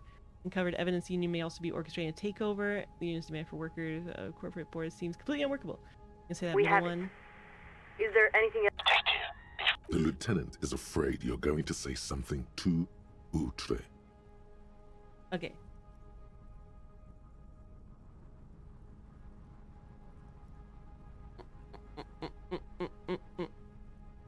Yes. We're afraid we must ask you to repeat that, Officer Sansa.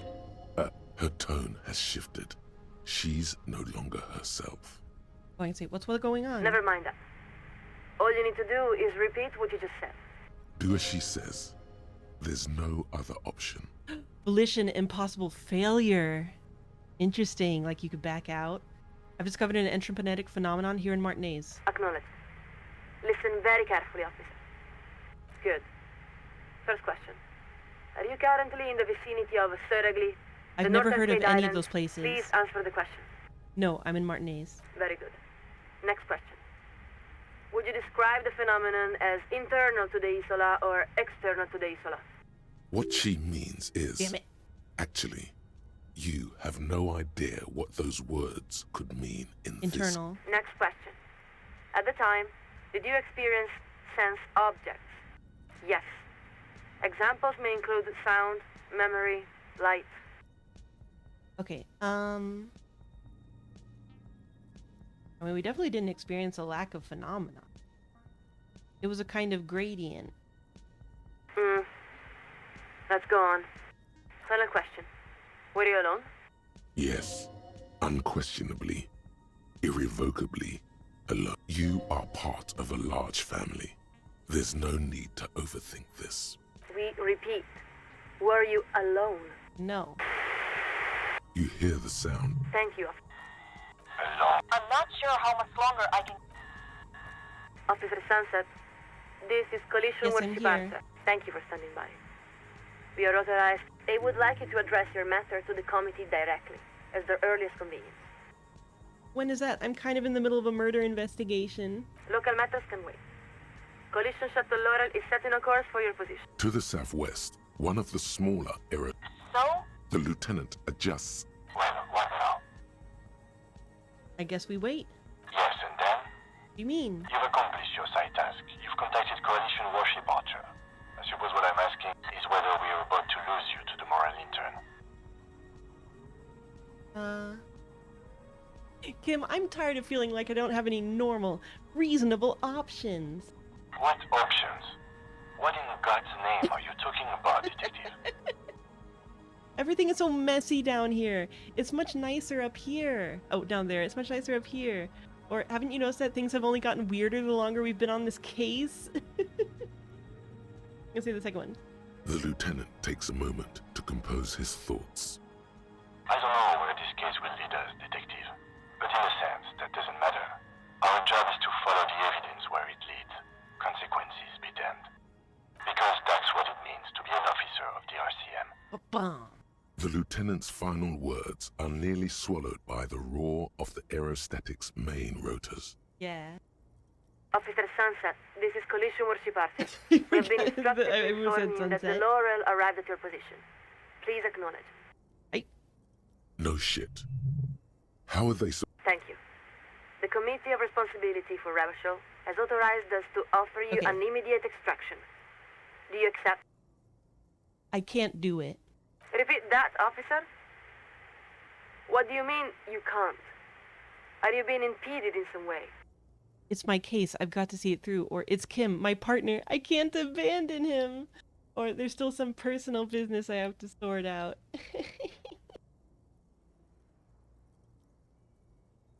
It's Kim, my partner. I can't abandon him. We have to say, this is extremely disappointing to hear, officer. What the consequences will be for your refusal to accept responsibility, we cannot say. For your sake, we pray they are not more than we all can bear.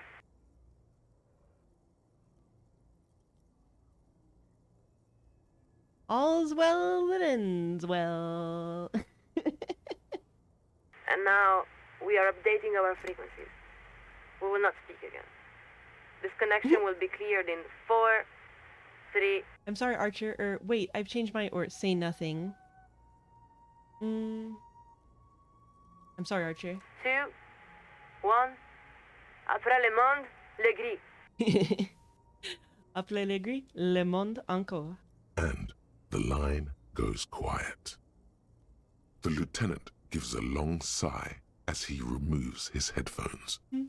There's relief on his face as he turns toward you. I think it's best for you to climb off the statue now, Detective. Your real work is done here. Take on a lot of responsibility. Give me a minute, or yeah, you're right. But it's interesting because, because of how it words a lot of the dialogue, it feels like going through with getting out of here is avoiding responsibility. And by continuing our case, we are truly accepting la responsibility. So it's just just give me a minute, or yeah, you're right, climb down. Just give me a minute. The sun-warmed bronze tingles beneath your fingertips and between your thighs. Your legs have grown stiff. You've been up here quite a while. You look around. The strikebreakers are still shouting their slogans and waving their hand-painted signs. Beneath it's just rough the because, lieutenant and the programmer, all we know is that we disconnecting apparently a few disappear, cables. so we don't know to what extent we actually help the situation by doing that. There's really no point. You're beginning to feel like the little child who refuses to come down off the carousel. See, I would like if it felt a little more like that, Frogs, but it sucks when we don't know whether they just are disappearing us so people don't have to know about that thing. I'm down. Good. Now give me a hand with these amplifiers. Leave the cables.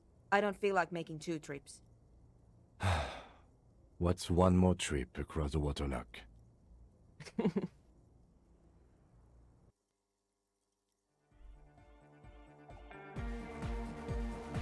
We accept responsibility for maintaining the beat.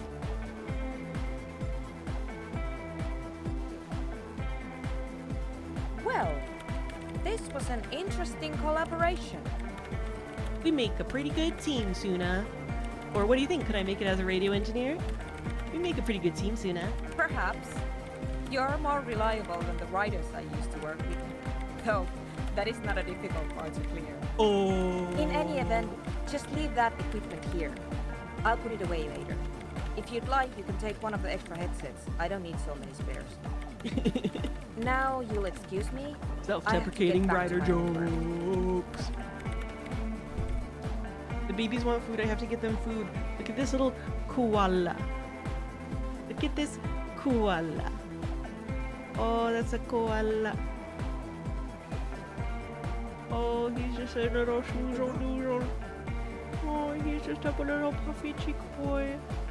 Oh, his precious fuzzy cheeks. Oh. I like you.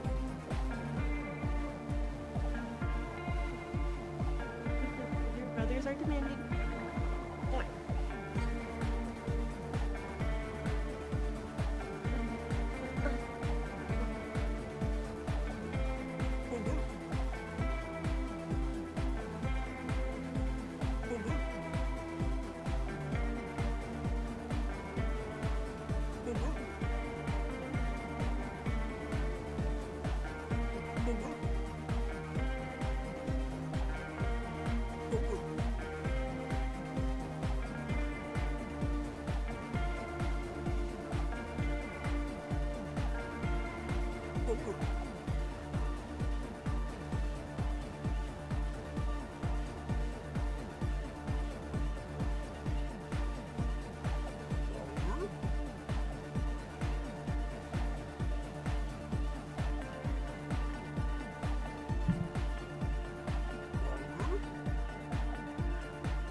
Man, I'm definitely I'm definitely curious how the other ones go now, since, you know, like, that seems like a really major thing that we just experienced, and cool and relevant to the setting and stuff. Oh no! My droid cam... Oh, I think, like, the reset button must have accidentally gotten pressed or something. It's frozen for a bit. I'll get it working.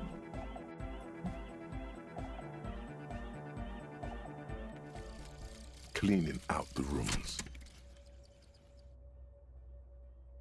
I forgot about this. What if you didn't lose your memory? What if something in Martinez came and stored it all away? I don't know, for you Coyote. to slowly open one box at a time. I don't know how many it is. So you can choose which parts to keep. Keep almost none of it. Only the flowers on the windowsill. Only the distant sound of a radio. Lose all the actors, the dark shadows. Leave only the still lifes. The blissful distant wash of waves. If everybody knew, you never did. She'll be coming soon. That is all.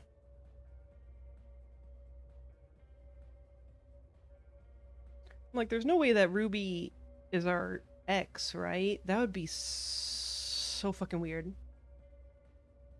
Oh, no, but she answered the phone, so that wouldn't really make sense. Well, Claudia said that when she was being fucking weird about her. And also, yeah, she could still be bi. Okay, +1 +1 suggestion, wake up, +1 Inland Empire, in a new life, +1 rhetoric by the seaside. Huh. Useful.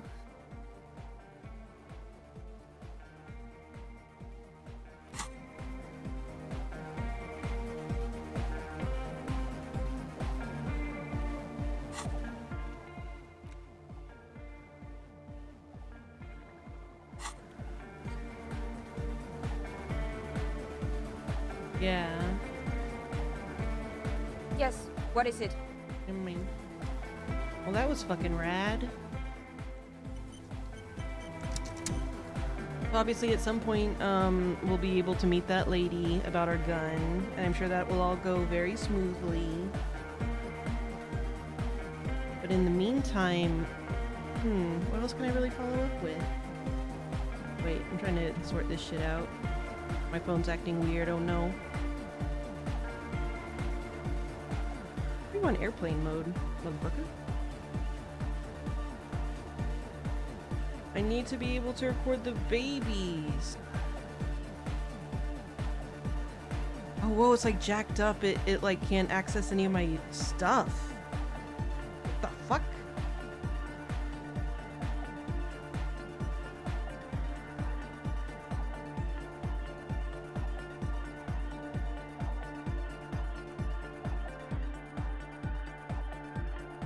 No! This is really weird. Okay, wait, I'm gonna try restarting it. My babies, though, my baby! Baby cow.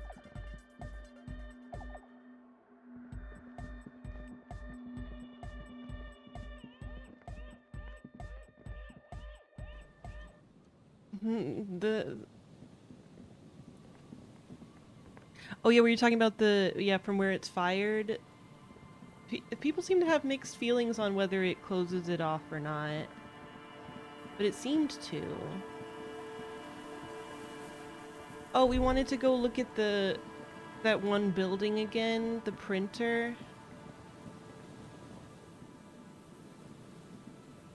Oh wait, there was this check. But an old door, worn by elements, guards the depot. The wind has blown a sand dune in front of it. The door hasn't been opened in a long while.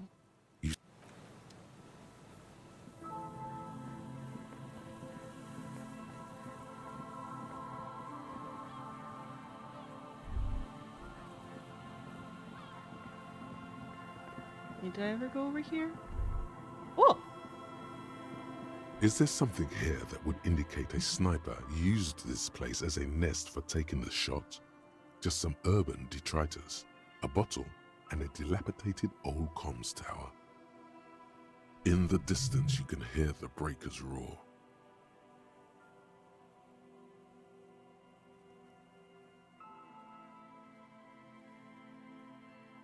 He's back, baby. I really liked the line where Joy said, "I'm over-radiated, baby," or whatever it was. I'm over-radiated from pale, baby. It has that just kind of like shit fucking sucks, but I'm gonna try to be sarcastically positive about it vibe. That like I was like, yeah, I know that vibe. Boom. I don't see it, Lieutenant W. Freighter. I don't see a person take a shot here and hit something there. In the whirling in rags. Maybe the campfire was used by the perpetrator? Maybe the assailant climbed the comms tower, took the shot there? What about the cigarette butts? Look over the water to the whirling in rags. Maybe the assailant climbed the comms tower? It's not possible to climb that Overexposed, ladder. baby. That was and it. Even if it were, why? There's no platform up there to aim from. Yeah. Yeah, I have occasionally like seen clips or like ended up looking for something in an old VOD, and whenever it's before Kitten Cam and I'm like talking about a cat, I'm like, fucking show it, bitch.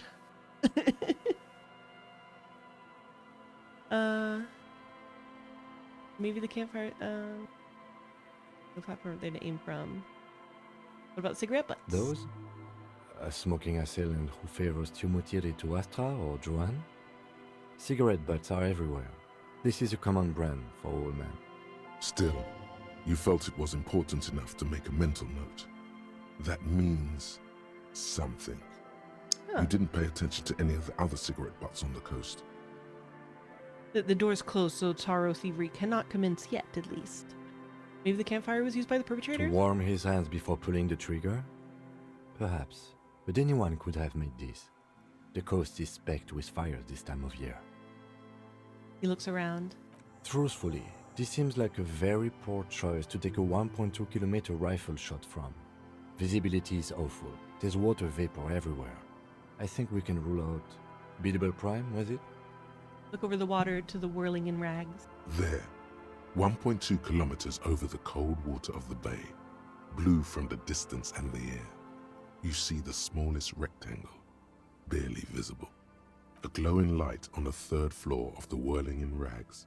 With binoculars, you would see a young woman's shape move behind the glass, her limbs long and slender. Finished thought. Your compromised visual calculus. Okay, so we could still do that. You take a mental note. Tumutiri. Seems important somehow. Huh. We really do think those cigarettes are important for some reason. Mom's tower. Is this where she's gonna set off the pale bomb from? That's right. That's right.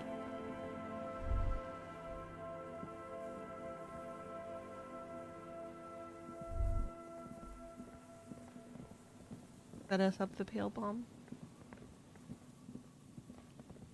All done? No, don't want any more. Okay, so was there somewhere that I hadn't? Confront the pigs. That's right. That's what she goes by. That's not until 22. Fish market.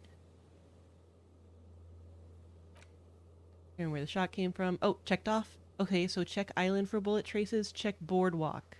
We still haven't done the boardwalk one. Huh. I thought we went kind of through there and didn't see. Oh, boop. The boardwalk rises to your south. It casts this long shadow over you.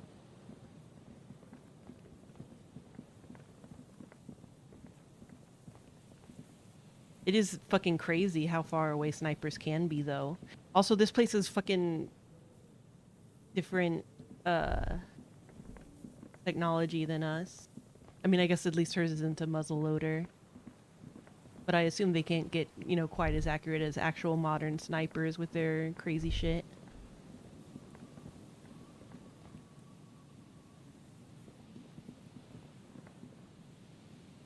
Boom. Okay, this is definitely the boardwalk, right? I like that I'm walking around with my little notepad thing. Also, damn it, I forgot to implement the gene throwable where he says, I can't believe this shit. I need to make that a thing.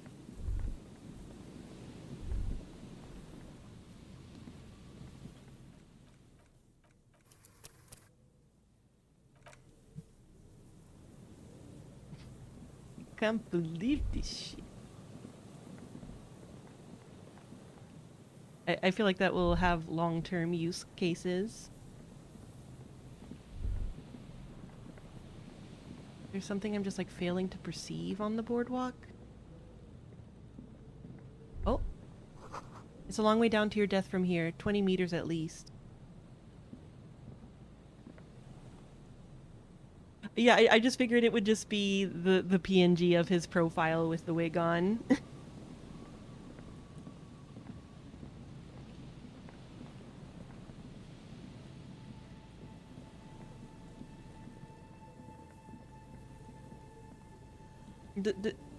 Does anyone happen to know if I'm like on the wrong... Oh wait.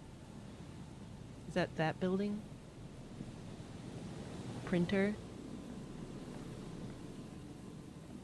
The trash can was the stuff from that other dead body we found. Where we could argue about what kebab is. The faded remains of a poster with the date 46. A name is faintly legible. Arn... Who could it be? A man of mystery. You see, a once bright, a slogan used to intertwine with the loops a long time ago. Now, only a shadow of peeled letters remains. It says, tomorrow is just a whisper away. Step closer. Above the mural, a collapsed roof, broken windows set in walls that are cracking and will soon also fall, and the coastal breeze rustling and sighing in the remains of the edifice. Edifice. Felled electrical. How ironic. All these dark rooms. I like hanging out with Sketch Eddie and looking at her edifice. Felled Electrical. You only know them as a small company that makes ink cartridges. Looks like they used to be big. There's something in the wind. Sometimes the only way to go forward is to fail first. Why do I feel like I know this place? Indeed. Somehow you knew it was here. An urban ruin gutted by looters that once used to consume money and dispense warmth and light. Could Ruby be in there? In there? She could. Or she could be in the identical ruin over there. Or in that boat shack. In that church tower, maybe. Why single out this one building? Shivers. Impossible. 20. Listen to the wind. +1. Reconstructed execution. +2. Made that awful call. +2. Established the nightclub. +2. Discovered the anomaly. +3. Death notification. Oh, like I notified that one lady about death. About the death of her husband. +1. Found the jacket. What the fuck? Even though you're sure you succeeded, all is quiet. There is no cold hand brushing against your forehead. No rustle in the reeds. The wind has died down. The ruin in front of you is silent as a tomb. What was I even attempting to do here? Or turn to Lieutenant. She could be anywhere. How do we find her? What was I even attempting to do here? Trying to talk to the wind. The city, whatever you thought would happen, did not. And now you're just standing there with your hands fallen to your side. Sometimes you have to fail before you succeed. Is trying to talk to the city something you've done before? Is it in your secret repertoire? A trick for when you're out of ideas? A prayer of sorts to Revachol. She could be anywhere. How do we find her? How do we? I was really hoping she'd be in the village. Okay. Lieutenant sighs, then gets a hold of himself. She's probably north of the village, and this place is a peninsula. We've already talked to the cryptozoologists. Working with them might give us a good excuse to run around, give us some structure. And then there's the church. He wants to do the cryptozoology quest. Rule it out. I know it doesn't feel like progress, but exclusion is a step too. Anyway, we do it the old-fashioned way, sector by sector. Go over the whole peninsula, ask the locals, enter the places where we can enter first, like we did in the village. And if that fails, if we don't find her? Then, if we're desperate, we can look where we can't enter. Bunkers, storm drainage, this place. I'm sure it won't come to that. He looks behind him at the dark red box crumbling across the chasm. Walk the coast, the old boardwalk, the reeds. You can always come back here and talk to the wind again. Look where it already got you. Listen to the wind again. Suddenly, there's a sigh, carried on the molecules around you, moving, flowing from high pressure to low pressure, like that of a woman emptying her lungs.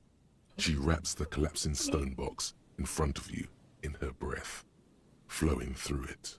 Where does it go? In through the collapsed roof, flowing down a concrete staircase to the basement, sweeping away footprints in the dust on the stairs, and then the beach below the boardwalk, its winding tunnels, a whisper away.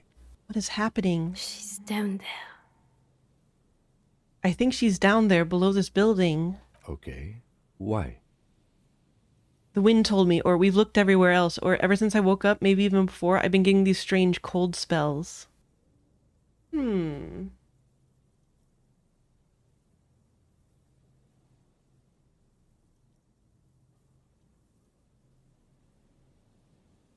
gonna say 3. Good, good, yes. Cold spells. So basically your hangover is telling you she's down there? Yes, I can literally talk to my hangover. That's how bad it has gotten. Or the wind told me, or call it a gut feeling, or we looked everywhere else. Call it a gut feeling. So, how do we get in there? The doors were on the collapsed side of this Like, building. fine. They're gone, basically. Finally, my time to shine. There's a ladder next to the sign. Point to it. Perhaps we can climb it, enter through the roof? Perhaps you can climb them. We are not climbing anything. I'm 43 years old, and I plan to live to see 70. How old am I? Unknown. There has to be a way to use brute force. Climbing sounds unsafe. Brute force is safe. Look around and find something to break if the ladder fails. Thanks, dude.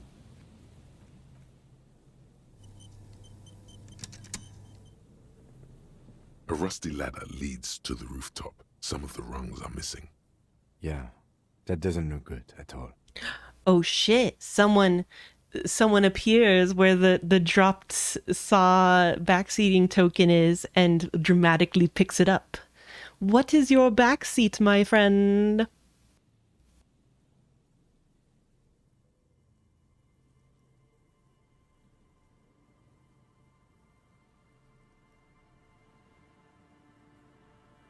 Entering this building is a point of no return? Shit. That makes sense. If she really is down there. Oh, fuck. Oh, fuck. Well, we know about that. Yes, thank you. That's a good use of a token. Okay. So. You know what? I do want to... Let's take a look at this.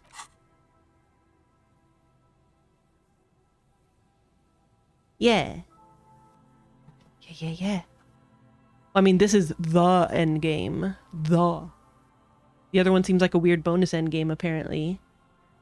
Was there any one of these I don't want anymore? Unlock realist big posters in the world. That's probably not the most important one. It already did the first thing, and so it only reveals posters. And we've seen quite a few of them already and gotten, the relevant exp. Forget. And it helped us with the other quest. Okay. So we can learn. It is an endgame, but it is a flag you can't go back from. Oh, okay.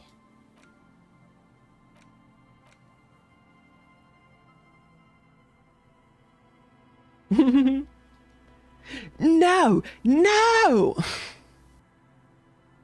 Yeah, okay. Date of birth generator. Temporary research bonus? None. It takes us 7 hours to figure out, though. Internalize.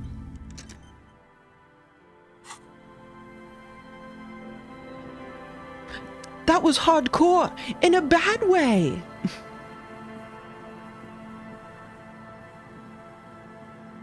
Well then, so we have an appointment, obviously, with the lady that stole our gun. Maybe it's time to finally read some books. Maybe it's time to read a fucking book.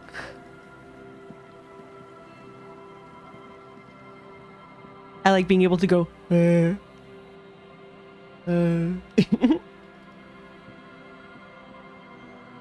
Oh yeah, in case notes.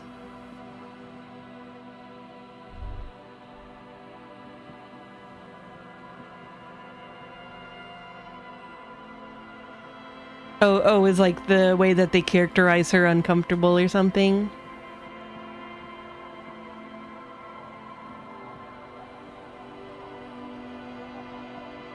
Our tenant, the policeman. I hope the waves don't keep you up at night. Oh boy. Wait, I'm just curious if we've The sea's gonna theoretically... calm down soon, I can feel it. The wind is turning southeast. Yeah, we haven't not found a good date spot now.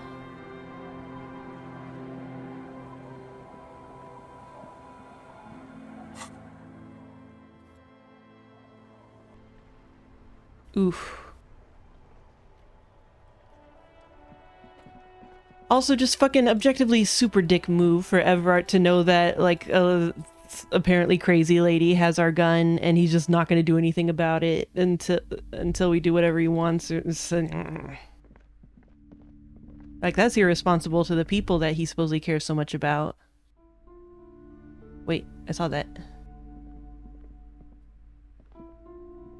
Where's that chick?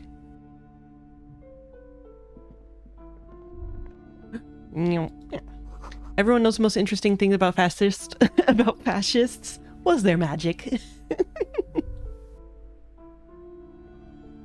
Shelves so full of biographies of famous people, whoever the greatest innocence. I don't remember what the deal was with that. So that was one option. We were so rich until we bought that super nice transceiver. About crime, romance, and biographies Medicinal purpose of the pale. There's also a wide range of paranatural literature.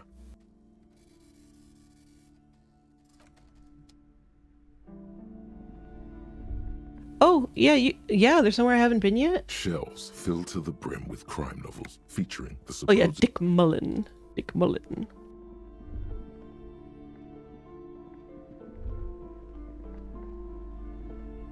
A small mountain of colorful board game boxes.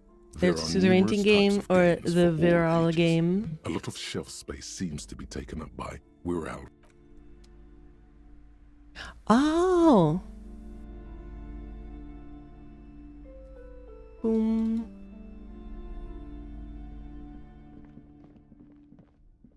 Yeah, medicinal uses of the pale sounds fun.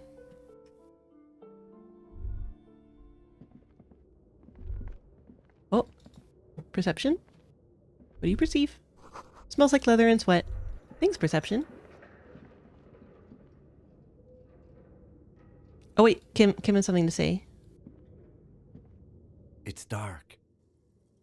And the flashlight works a lot better if you hold it in your hand. Fair point. Yes, totally obvious. Or flashlight go in hand, stare at your hand uncomprehendingly. Or got it, Kim. No need to rub it in. Flashlight go in hands? Yes, you might even call it a feature of the universe that you need to hold tools to use them. That makes no sense at all. I'm sorry, the fundamental laws of the universe don't seem to agree with you, Detective. But the fact remains that it's too dark to see in here without a flashlight. So come on, we've got work to do. Some areas are inaccessible without your flashlight.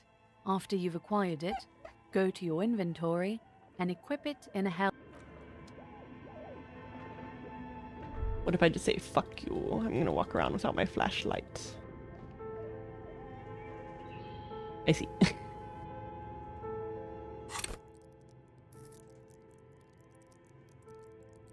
Okay, let's see. Oh.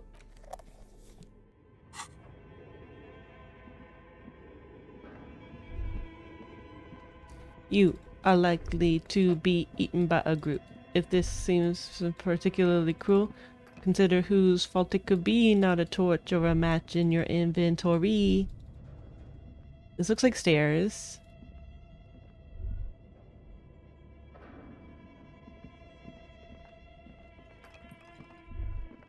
We shouldn't see particularly cruel. Consider whose fault it could be, not a torch or a match in your inventory.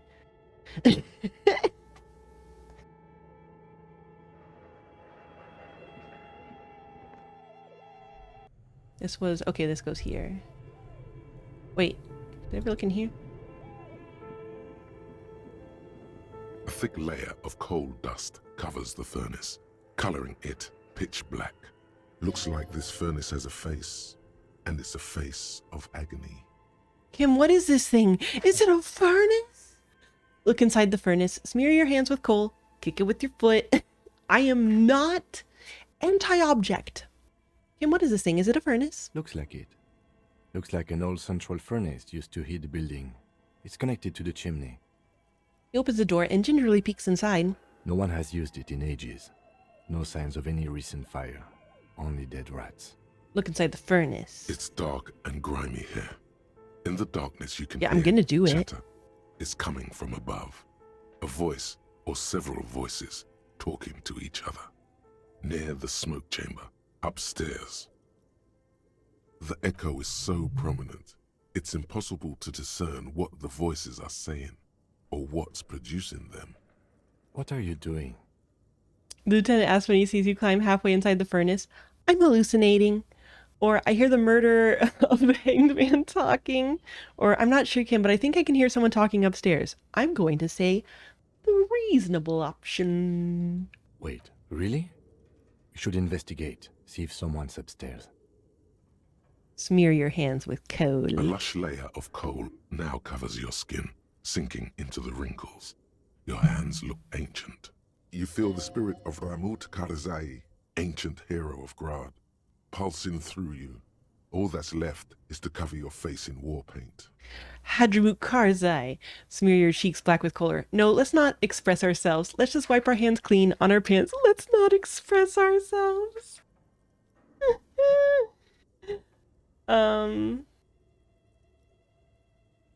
Wait, smear your cheeks black with coal. This isn't this. Now, one moment. I don't think this is what y'all. I don't think it's quite. I have to see what happens. Smear your cheeks black with coal. Three Yeah. dangerous stripes appear onto your cheeks. Stripes. Telling stories of your wild soul. I think having like 3 black marks on your cheeks is like a very powerful thing if you ask me. If you ask me. What are you doing? I am the reincarnation of an ancient Ilmaran warrior. Nothing. Wipe your face clean. Sorry, that was stupid. I am the reincarnation of an ancient Ilmaran warrior. The most Please wipe your unbiased face source. clean, officer. No, you're a proud one. Hell yeah. Keep it. Authority medium. Don't wipe it. +1 Kim trusts you. Don't wipe it. You can feel Alas. your cheeks turn red under the lieutenant's gaze. You look like a kid, not a police officer. Oh God, Even the war plea can't Malicante. conceal the embarrassment. Wipe it clean. So, where were we? Nothing. The wall collapsed. It's inaccessible now. Or is it?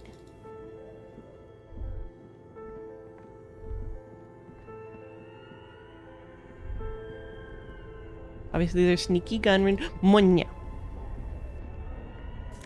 Monya. A cellar window. People's feet shuffling by on the street.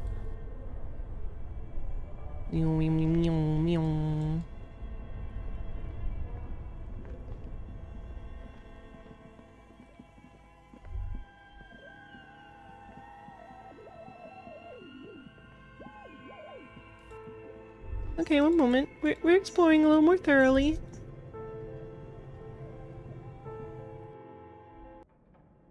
Oh, is the amount of change that shows up in those spots randomized?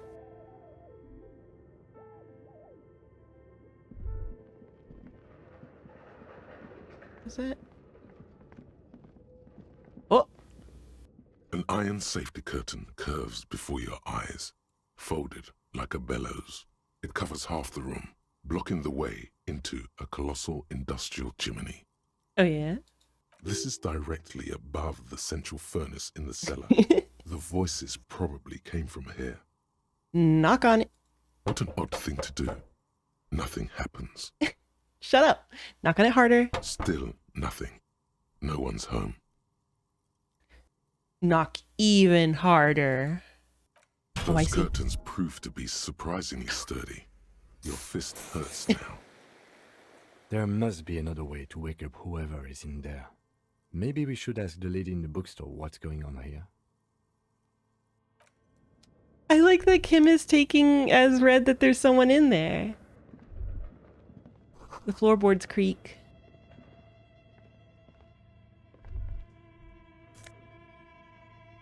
Postcard. Big ol' Kim face. Look, Kim, your face is so big. Look, Kim, your face is so big. Your face is so big. This place looks sus as fuck, though.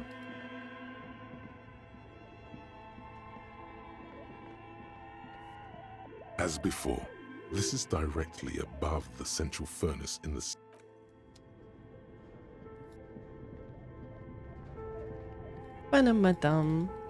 Wait, so that band that did all the music for this, I guess only a couple of the tracks that this game uses were already, like, existing? Like, did they actually compose music for the game, or does the game just use music that they already made?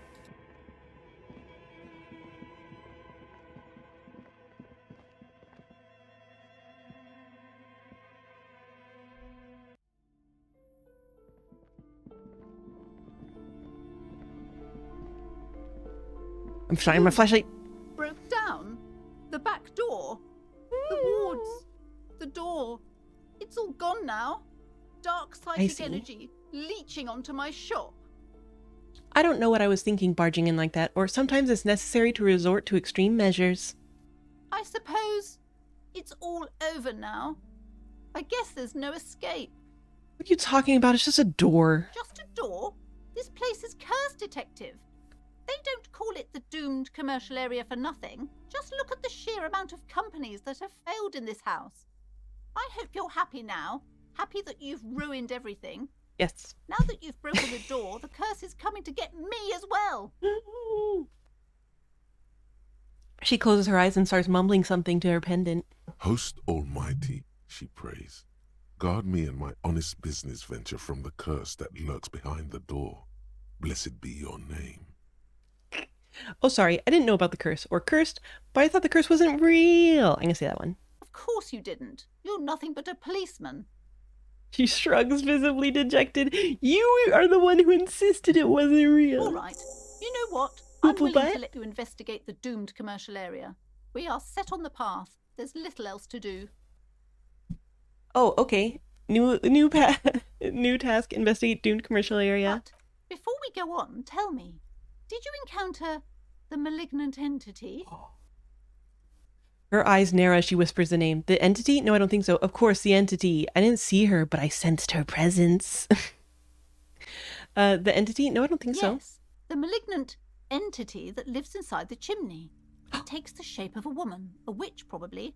I've suspected that she knows more about the curse than she lets on ever since I first saw her. You mean the chimney that's part of the central furnace? I heard voices coming from there. Yes, I've heard that. It's enormous.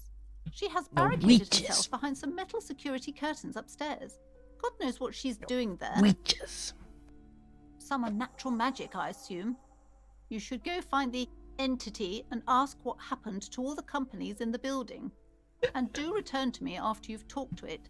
I'm quite anxious to know what she has to say about the curse.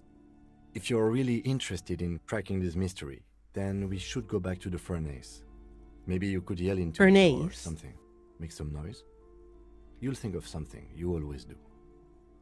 Love you too, Kim. Despite his cool, the lieutenant's interested in solving this mystery too. Hell yeah. I had a few questions about the curse. Okay, but please, only a few questions. You wouldn't want to disturb the spirits. How did this curse manifest itself? The curse is so much worse than you could imagine. It's a disease, eating at the very foundation. No. A shiver runs through the woman as she looks around the dimly lit store. It's the curse of financial distress, of ruin and bankruptcy. Didn't that curtain just move? Okay, I'm a little confused. What does that mean? Or, Annette mentioned that the previous tenants had experienced some financial troubles. Or, wait, that's it? I was hoping for something more paranatural. I can say that one. But officer, there's nothing natural about entire companies declaring bankruptcy. I'm talking about cacodemons, feeding off bad business practices and disappointing income statements. Wait, Cacodemon isn't just a thing in Doom? There's something wrong with this building, I can tell you.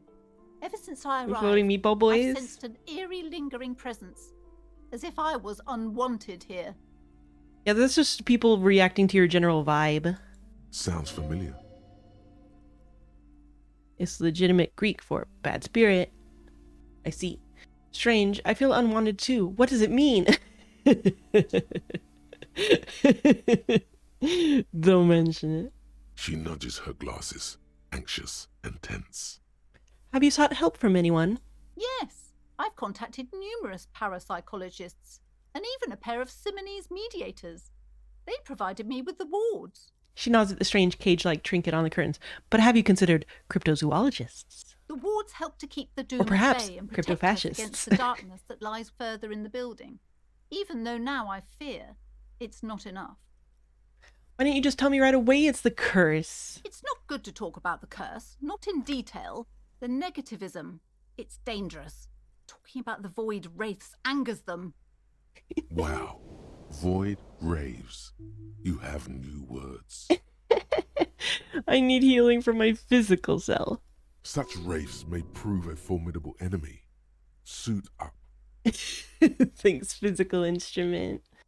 Is your pendant part of the wards as well? Oh, this? No, it's a special Himian amulet, blessed by desert pygmy shamans, with a spell of compulsion. It's to compel people to buy books. I'm compelled to rip it off your neck and shove it in your face. There are numerous spells cast throughout the store. I had the books anointed with a different inducement spell, for example. It's guaranteed to boost sales 15%. Desert pygmy shamans. That sounds like a rather questionable way to describe a group of people. No shit, rhetoric. No shit. What about the words on the back door? Yes, the Simonese are very crafty, and their wards are extremely powerful. Lesser wards simply won't do here.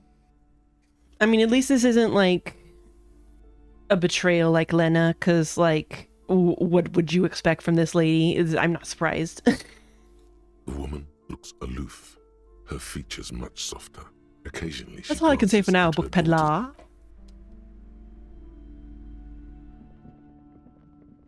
Peddle me your finest books, book peddler. Wait.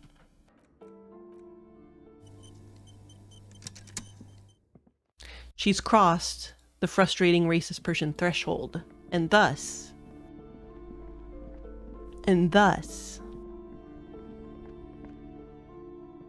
Several maps have been... The maps look old and faded. Your eye catches a map of Insulinda. Wait, where's the thing to steal Revachol, one? And a map. This large map, Ozon, disintegrated. In the northeast, a dust mite stands on the north. The ocean breaks apart. Connections to 850 million people live on these times. Oh, that was the one I ended up buying instead. Shit, I was hoping I could jack something from her. I thought it was like one of the bigger maps or something. Nyum, baby, nyum. Alright.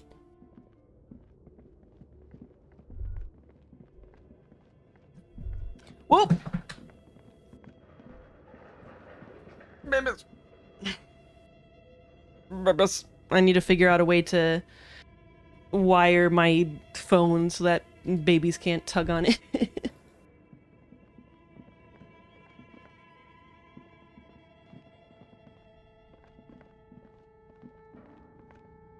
As before, an iron safety curtain curves before your eyes. All right. It covers Whoa, half the room, babies. blocking the way into a colossal industrial chimney.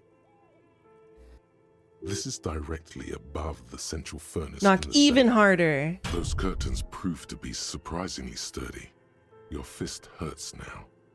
There must be another way to wake up whoever is in there. Oh. Oh. fine. Choosing a puddle of melting snow.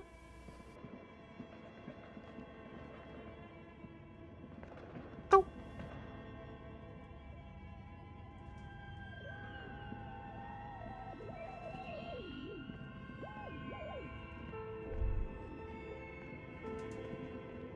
Not yet.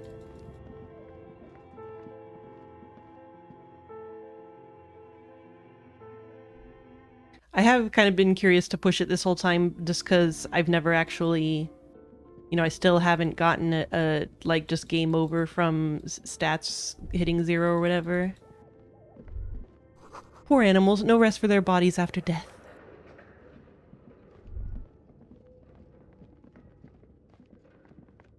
That was a very empathetic thought. Oh, wait, that's right, I have to go up here.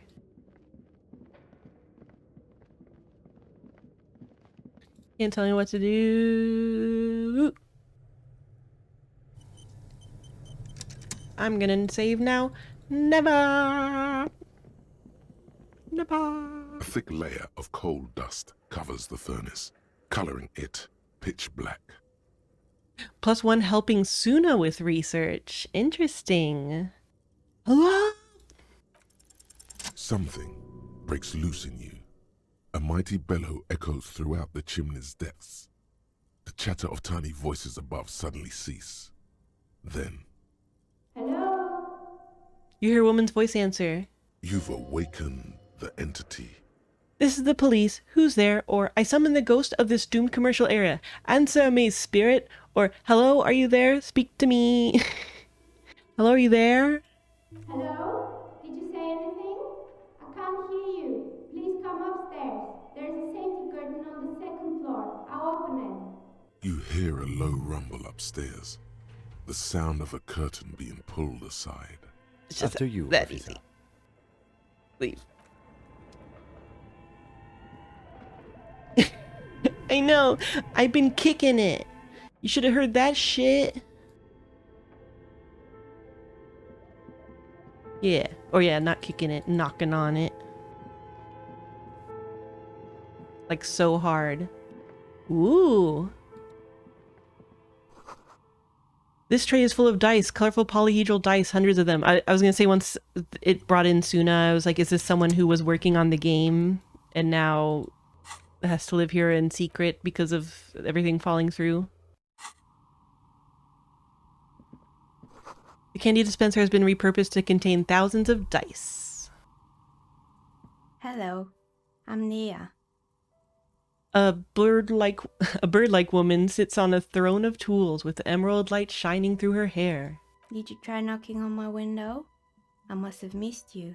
I've been listening to my Milius. She taps on her headphones. So what kind of die are you looking for?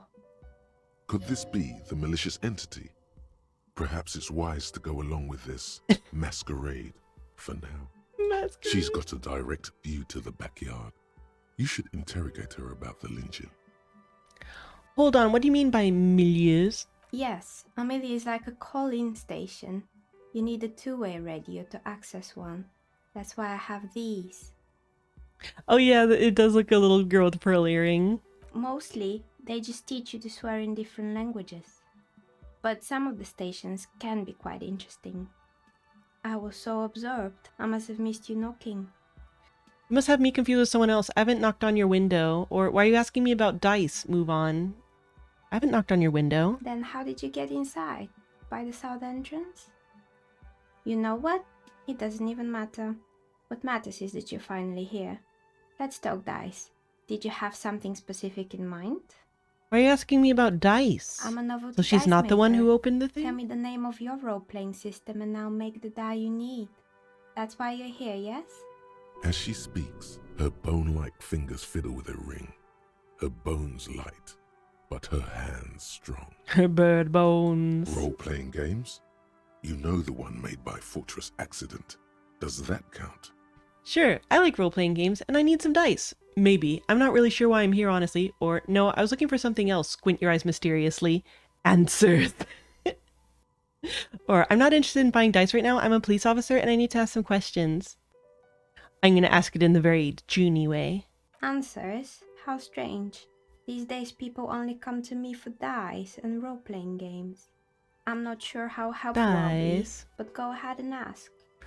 The walls around her are covered with rows of precious stones and minerals. It almost looks as if the stones and dice are a natural part of the room, growing out of the shells like Can't you heal me physically?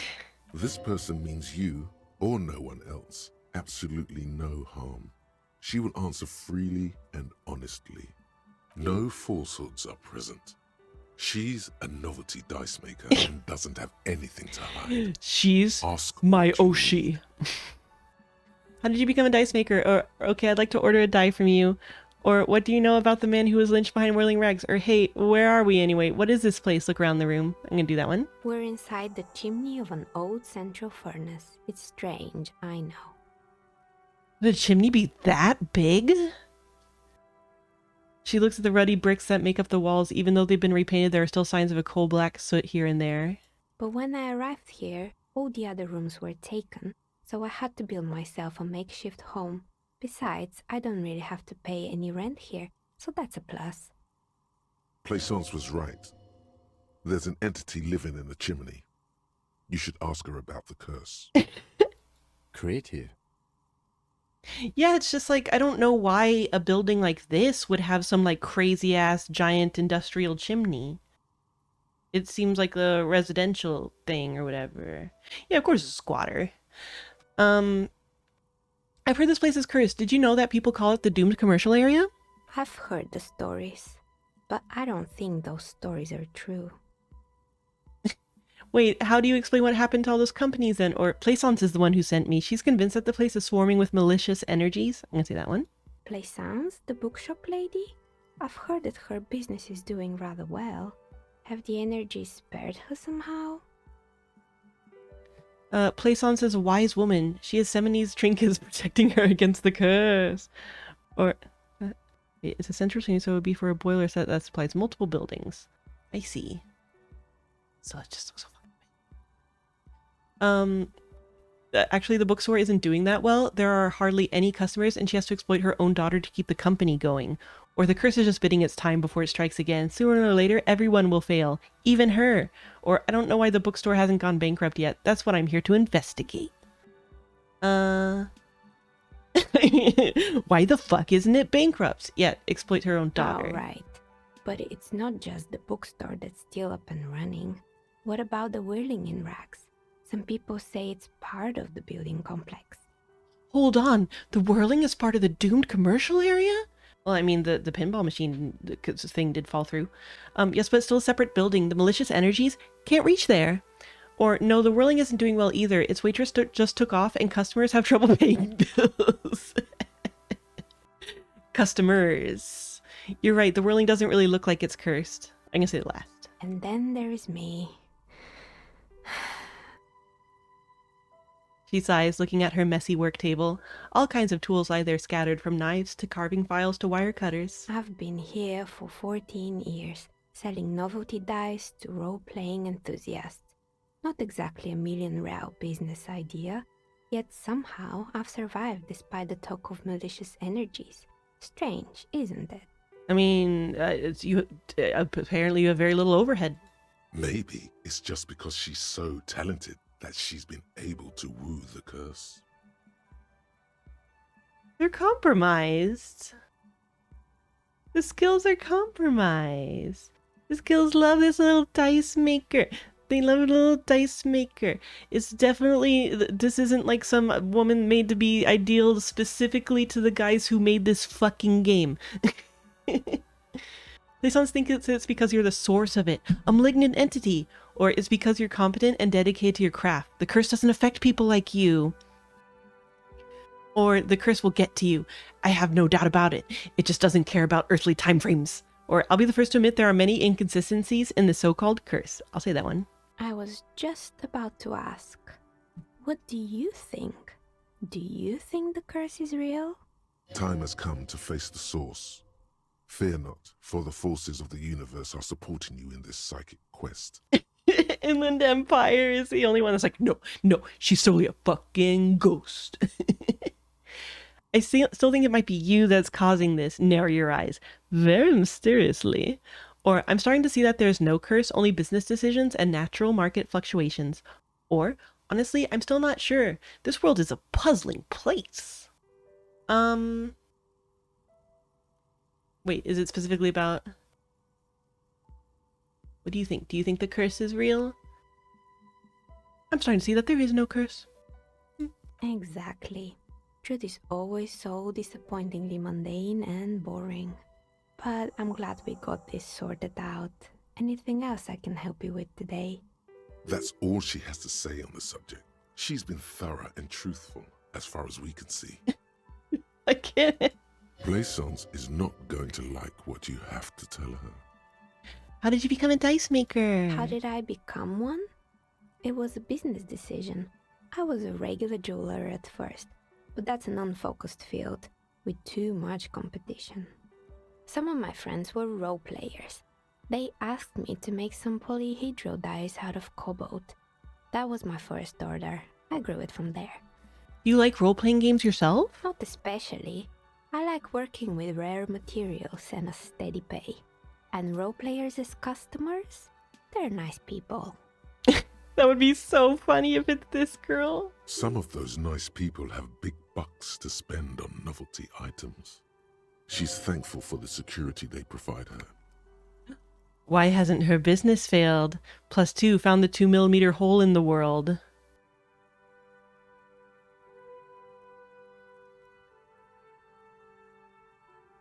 Okay, I'd like to order a die from you.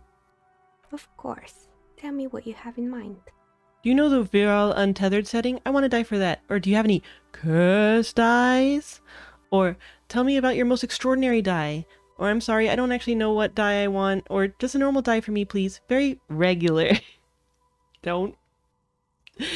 I'm looking for something to help with my work. Or actually, I need more time to think about it. To help with my work. I think I have just the right one for you. She opens the top drawer of her work desk and takes something out. 2 polyhedrons, red and blue, are cradled in her palm. Police colors. Because I'm a police officer, right? Not the most original, I know. But sometimes the obvious choice is obvious because it's best. Here, catch. They're a gift from me. A beautiful woman tossing you a gift. Whatever you do, don't overthink it. -1, totally overthinking it. Catch the dice. Mr. Smooth moves. You snatch the dice out of the air with one hand, just like you're in a movie. Wink at the dice maker. Say nothing. Act like you've done this 1,000 times. I must wink. Oh, what are the odds? The red one is made of blood. She winks back at me. The lapis lazuli inlay, and the blue one is the inverse. I believe these dice are your lucky charm, officer. She winked back at you. Can you believe it? You truly are Mr. Smooth Moves. Damn. You definitely need luck in Martinez. Was there anything else? What do you know about the man who was, Do you know what happened to the other tenants? Everyone else is gone. More or less. Are you interested in anyone specific? Oh, quite a lot of them spring to mind. Jesus.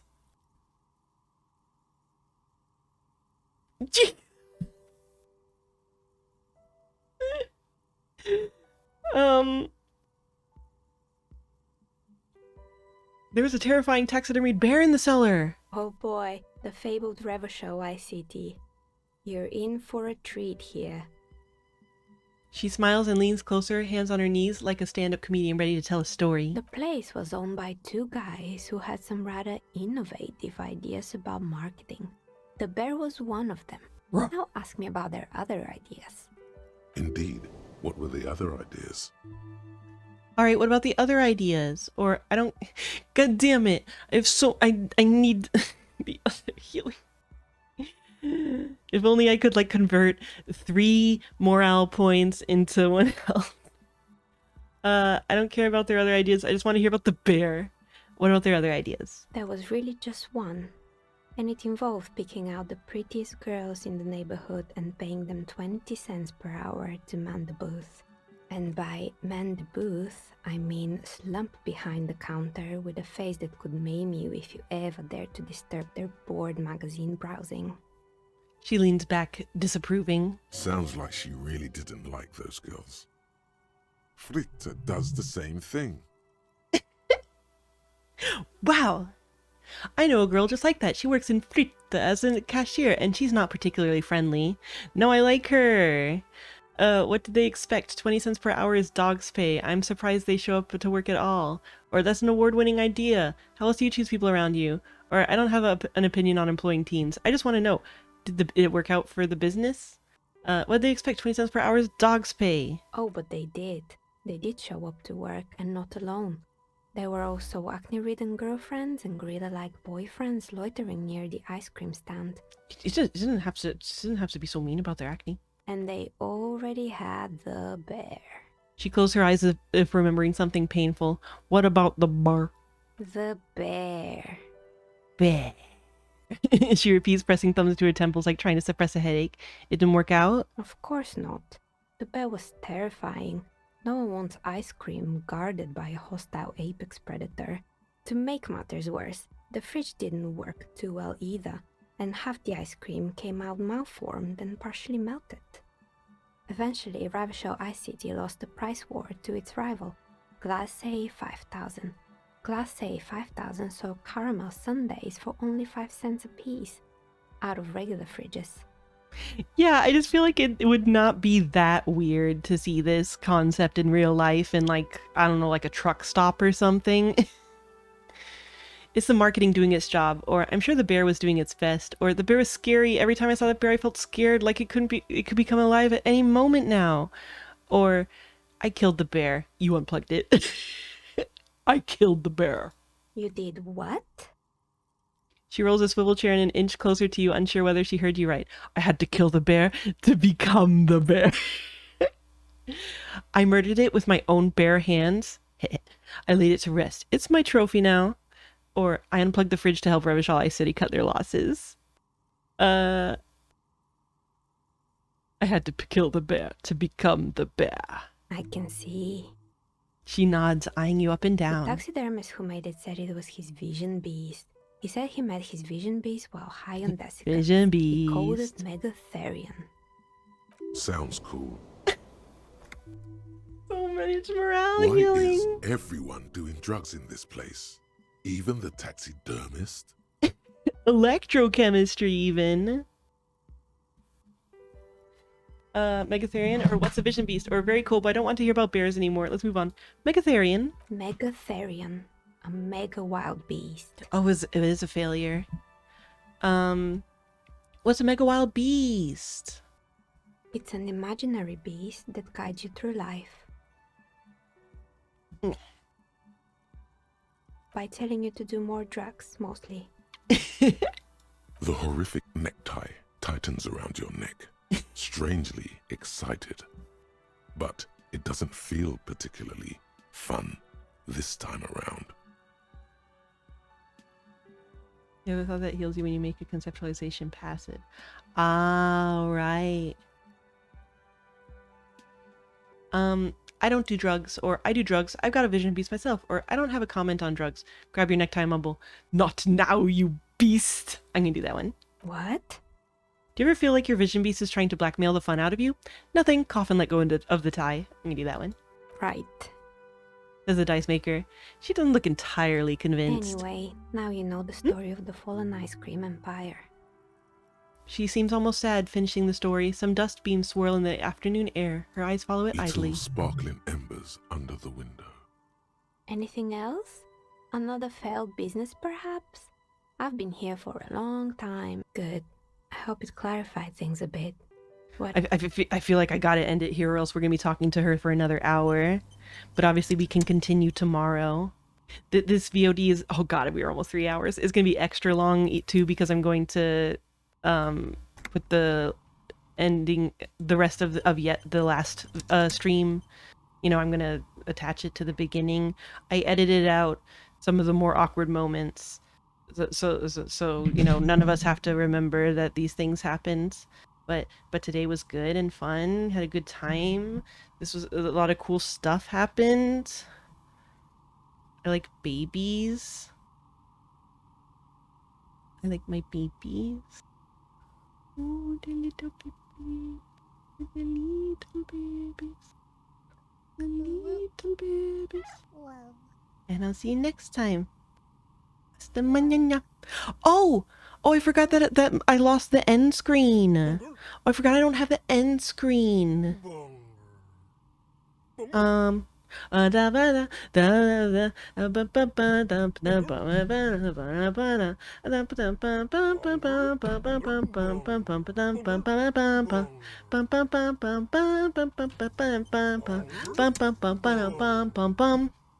Funny outro.